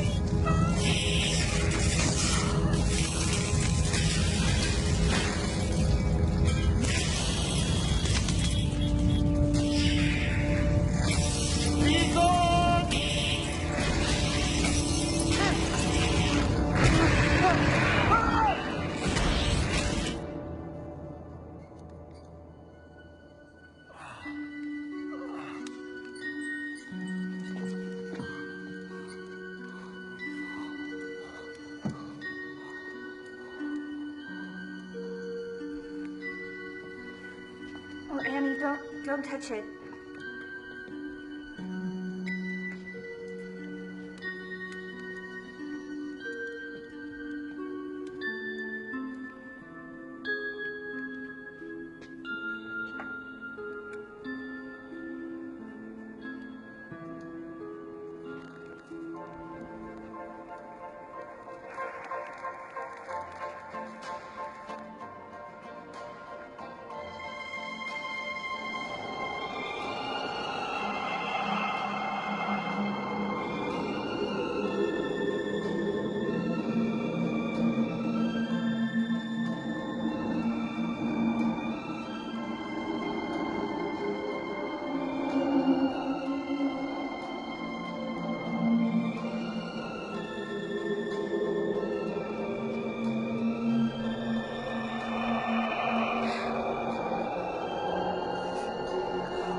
I'd advise none of you to go wandering tonight. You'd agree, wouldn't you, Steve? As a matter of fact, I would.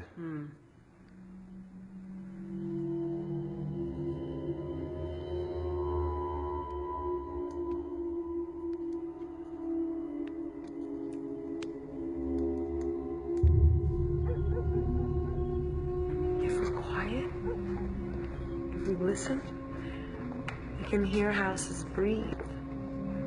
Sometimes, in the depth of the night, you can hear them groan, as if they were having bad dreams. Can I ask you something? Of course, Emery.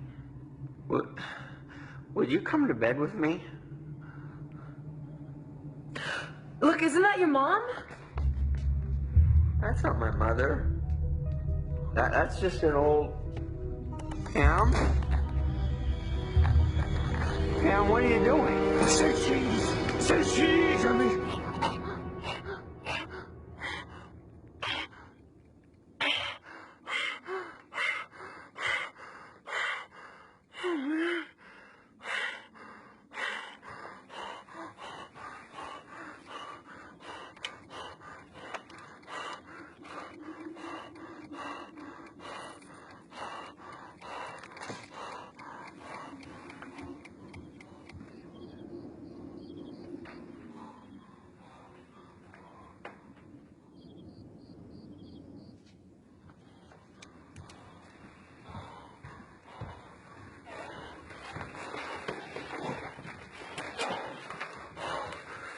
grand wasn't enough, Ma, not at all. 20 wouldn't have been enough.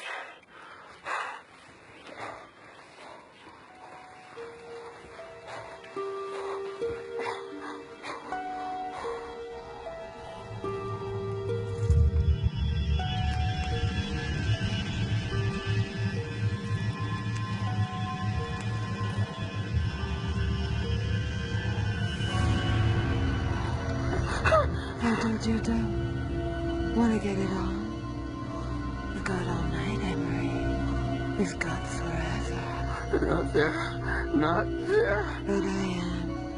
I'm your girl. I'm your dream girl.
Who's it?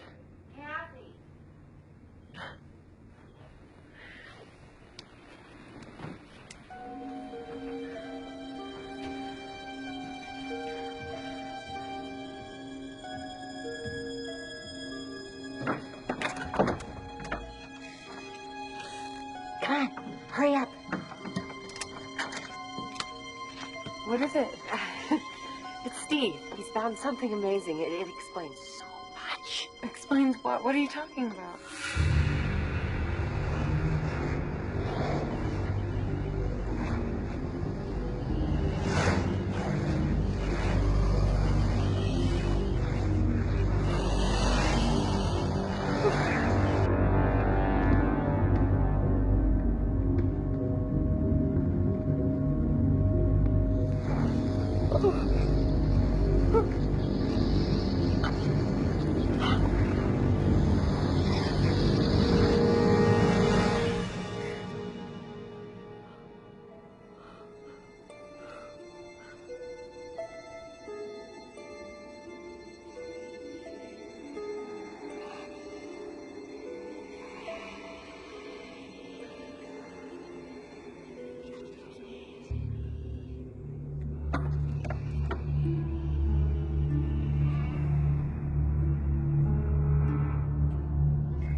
Annie, turn the record player off. Dad'll be pissed.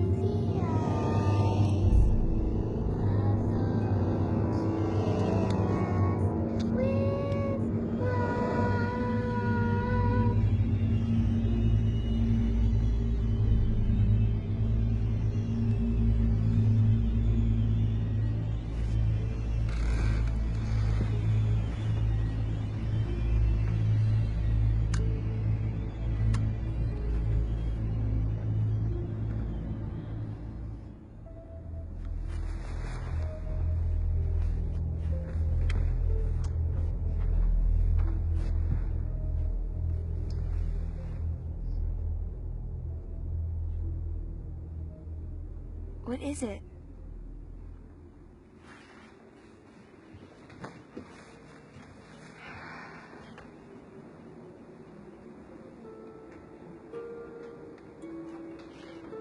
Did you open that? If you opened it, close it. I can't sleep with the closet door open. I'm afraid of the boogeyman. Aren't you?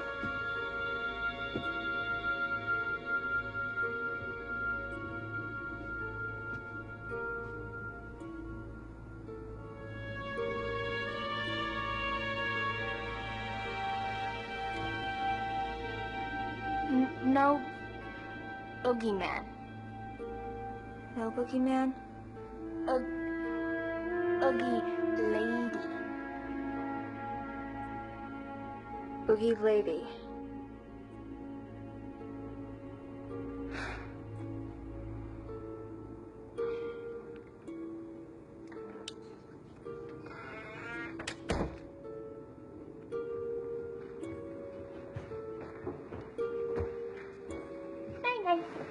Oh, you are gonna get no.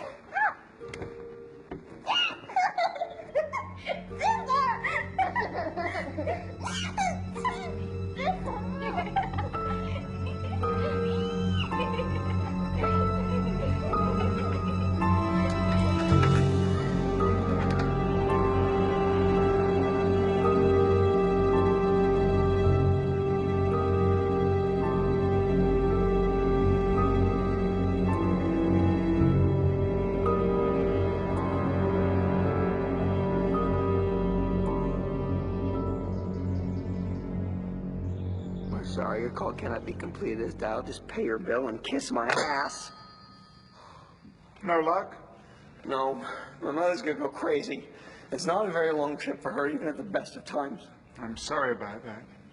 Yeah, well, I'm thinking about getting out of here before she shows up. I get very tired of her, you know, showing up. Also, Rimbauer gets on my nerves. Joyce, too, actually. If you look to your left, you will see the ghosts of April Rimbauer and Douglas Posey. Don't worry, they're perfectly harmless. And you know what? Underneath that phony tour guide shtick, she's as crazy as a Red Queen. Off with their heads. And that creepy kid with that creepy doll, she's nuts, too. Rimbauer's just smart-ass du jour. Well, what's this, your shrink routine? Just get it off your chest. A dead cell. Isn't that what Joyce called it? You want to know about dead?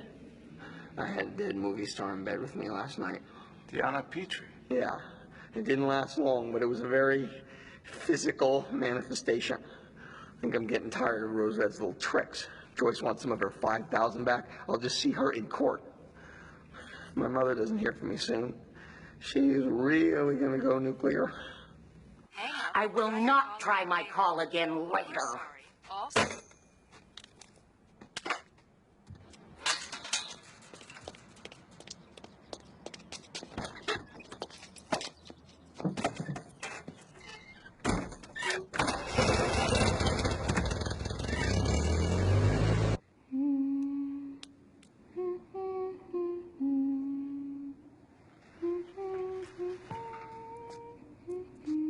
Good morning, Annie.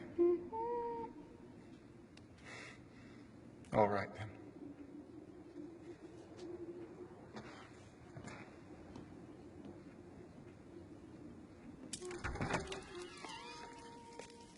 Good morning, Steve. Good morning. Is it Danny? Annie, it is. Would you like some eggs? It would be a pleasure. No, thanks. You seen Joyce? Yes, she's fiddling with her equipment, looking as if she last got a good night's sleep circa 1972. I'd tread carefully if I were you. She's crabby, huh? Very. Video was cloudy, the audio garbled, no recorded telemetry of any use.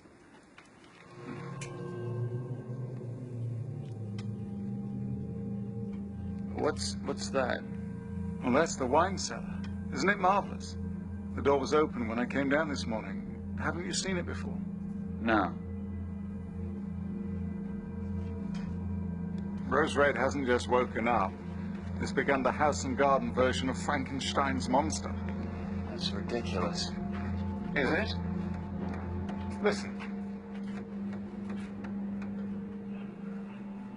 You heard much of that? Well, enough to worry me.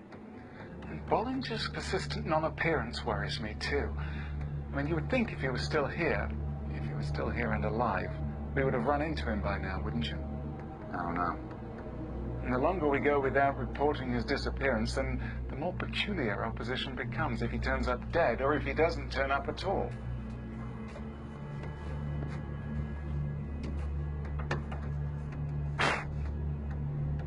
Dom Perignon, 1949. It's a very good year. In my experience, they're all good years.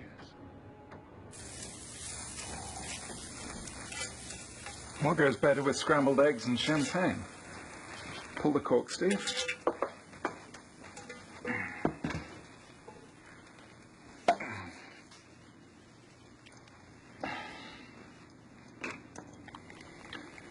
Will you wet your whistle?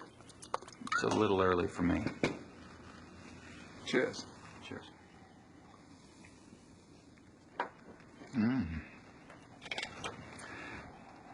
You know, this place is feeding offers.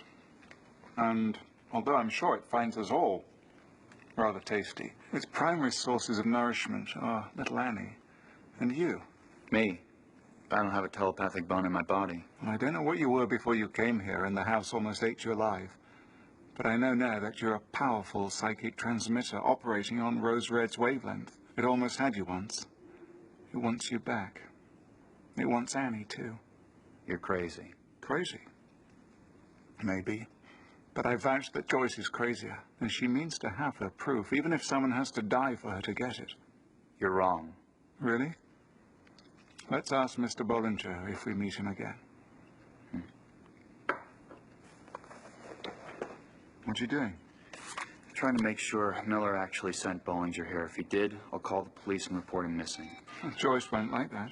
According to you, she's not very happy anyway.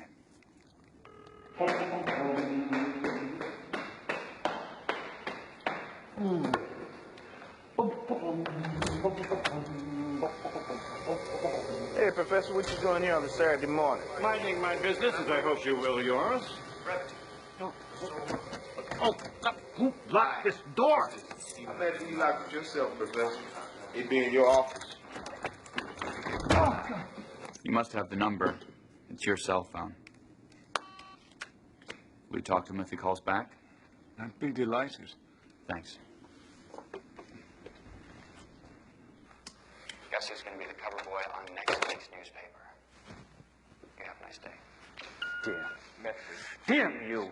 At 8:42 a.m. This is Stephen Renbauer again. I want to talk to you about Kevin Bollinger.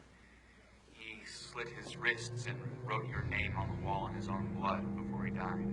And Joyce suggests you come out here before we call the police. Maybe we can work out a way to minimize the scandal, but it's imperative you come the second you get this message. End of message. You have no more new messages.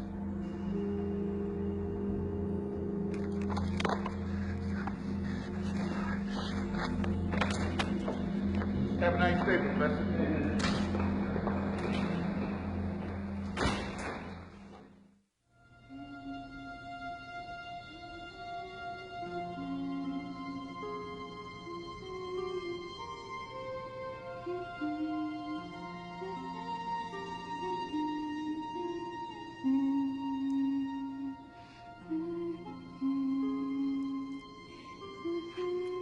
Morning, Annie.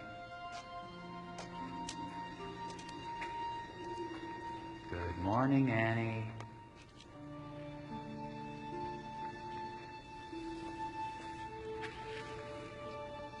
Good morning, Annie.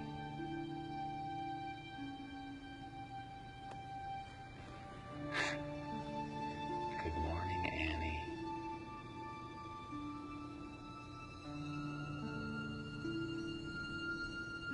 Good morning. Steve. Good morning, Steve. Good morning, Steve. Right.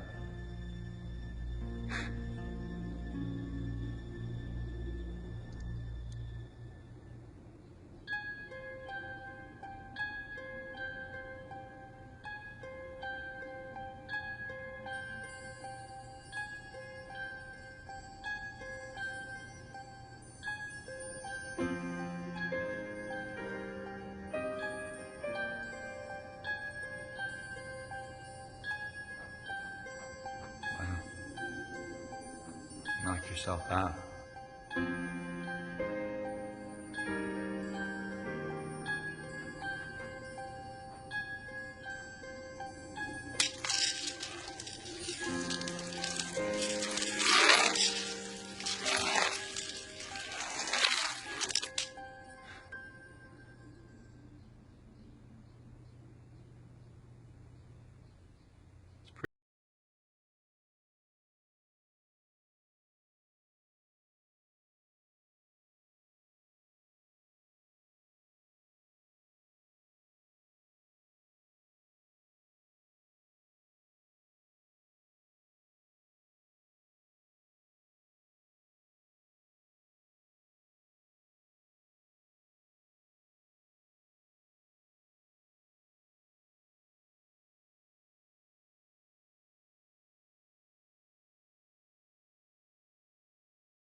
So this is a very big deal for Joyce, right?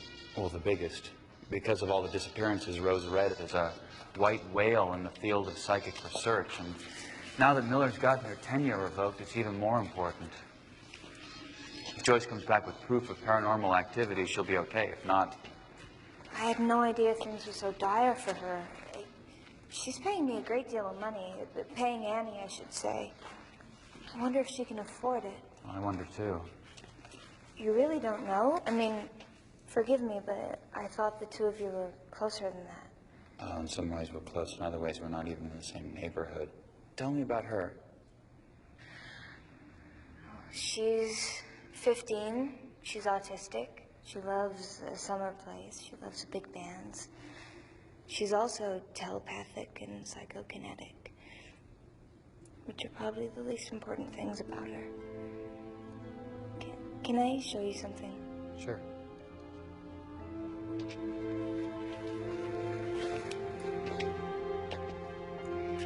Everything was dead at this end of the room yesterday. Well, the house is coming to life. I think we all feel it. Maybe, but the house didn't do this. Annie did. It's the other side of what she is. It's not all frozen pipes and falling stones. When I look at her, I don't see ruin. I see roses. When Annie was 5, a dog bit her. Annie, make him go away! Annie! Annie, make him stop! Oh, Annie, make him go away!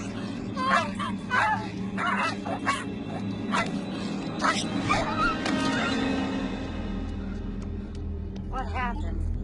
Oh, my God. Oh, he bit her! Your dog bit my sister! Oh, my God. How do you get back in the house? I'm so sorry. He's never done this before. He's never bitten anyone. Oh, Susan, ridiculous. It'll be all right. You'll see. It'll be just fine.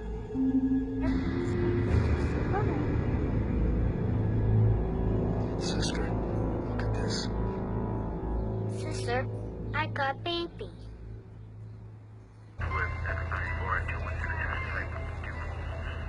This is 12 room. Hey, go on now. Stones from the sky, and they all just fell on the Stannis' house, nowhere else on the street. I mean, it was the dog that hurt her, and the dog had already been destroyed, but Annie... Annie didn't understand that. Stop it! Answer me! Are you proud of this? Oh, stop it, Daddy! I'm not gonna stop it! Come on, how could you be so stupid? How could you let a reporter get a hold of Annie's drawings? Annie came in while I was arguing with my father, and... Talk about it. Well, Turn around and look at this. I guess you could say she Look at lodged a this. protest.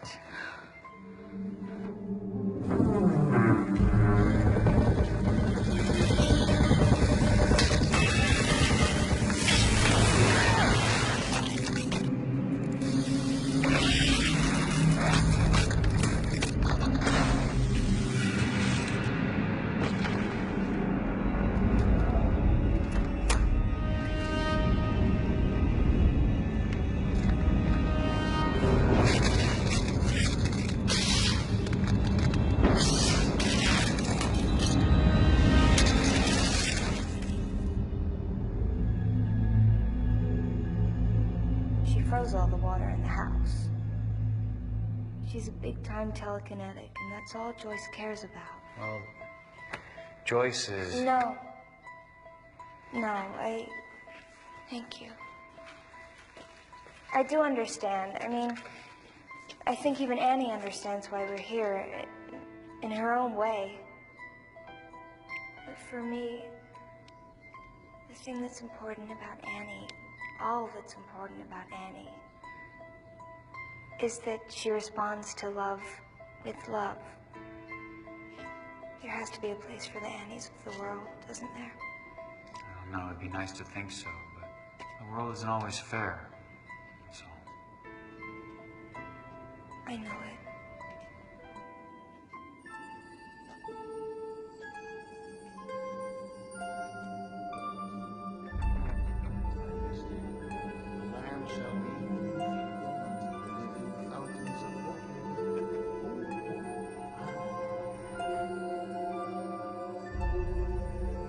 must drink from the grape and not the grain. Maybe later.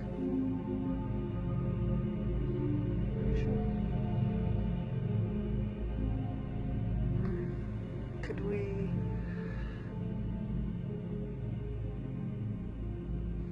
What you thinking? Any idea at all?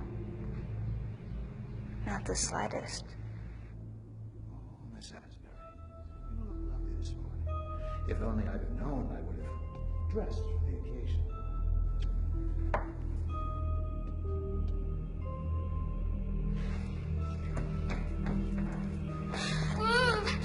What's wrong, sweetheart?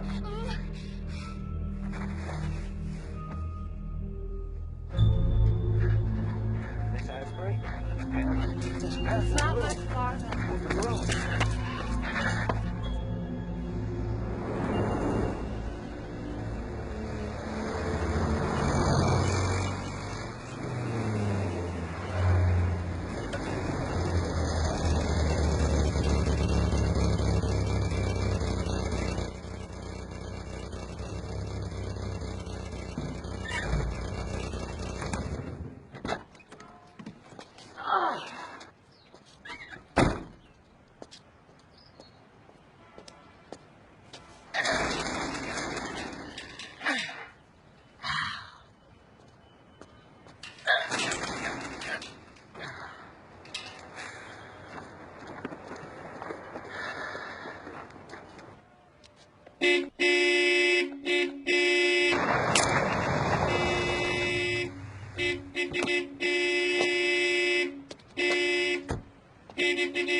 Who are you?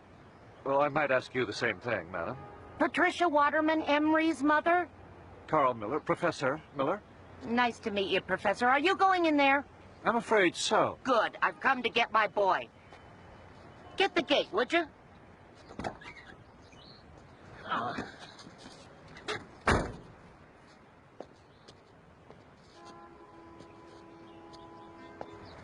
Come on, put your back into it.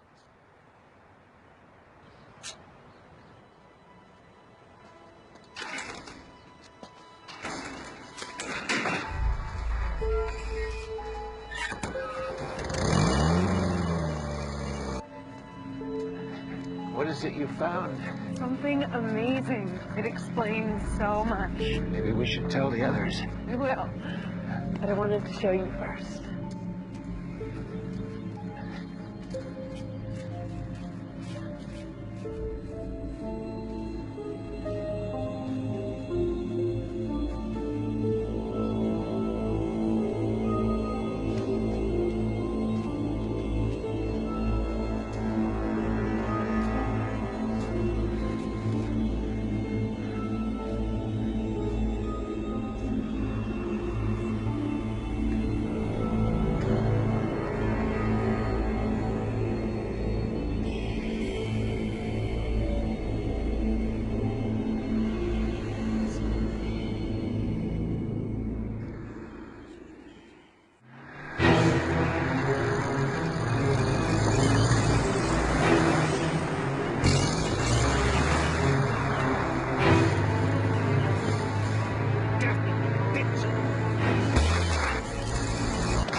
Emery?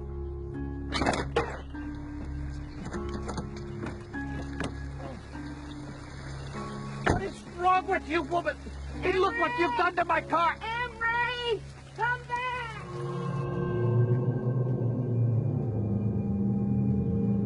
Emery! Oh!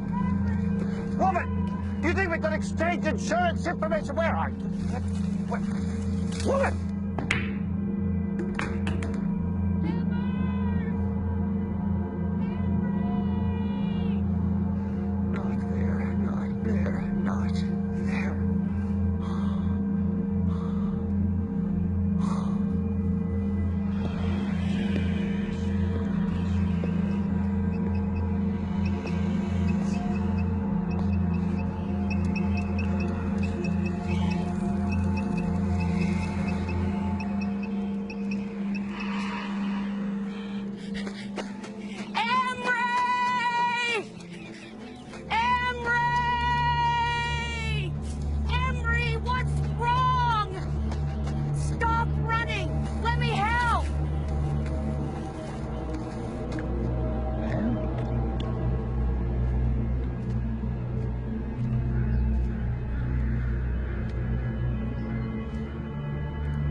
It is her.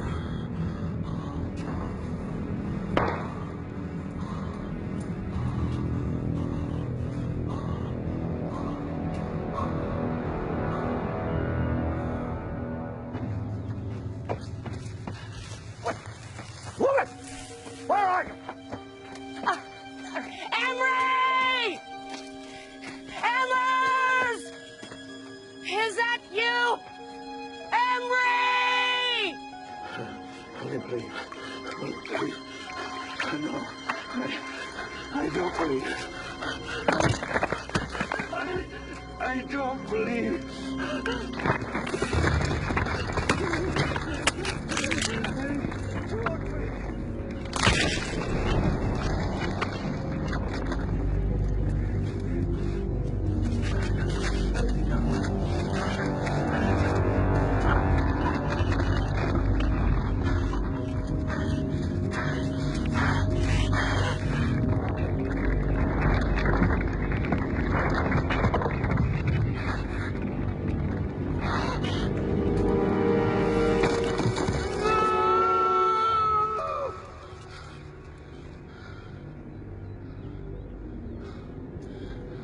Emery! Help me, Mommy. I'm so scared. Emmers! Help me, Mommy.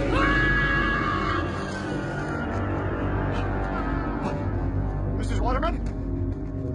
Where are you?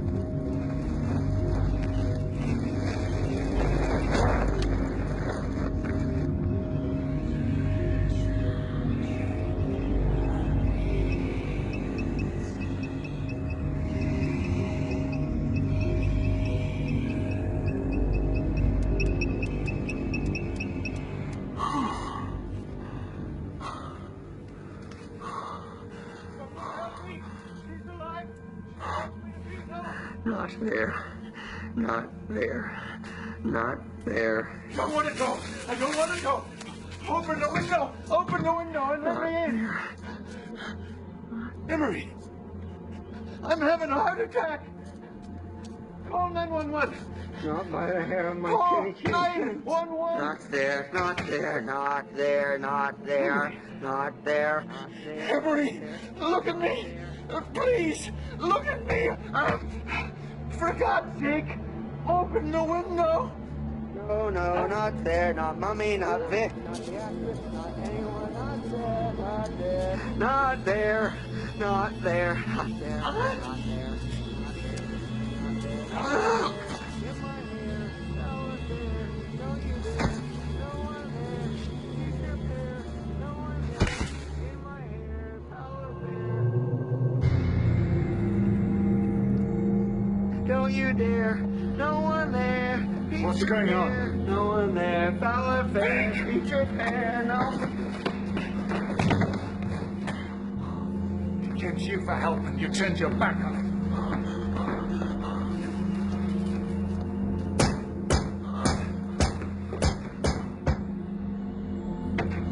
What the hell's going on?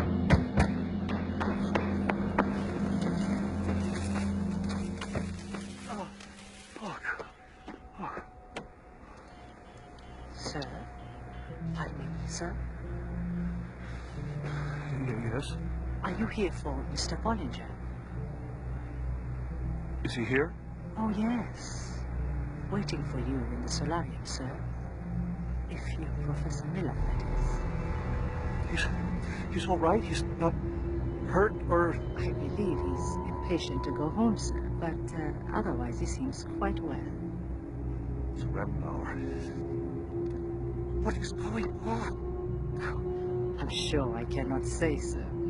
Miss Reardon's party seems rather rambunctious. Does it indeed? Take my apology. Right away, sir.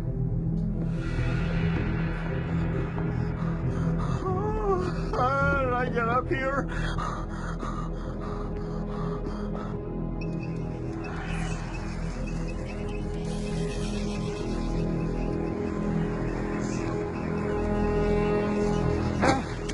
Slow down a bit.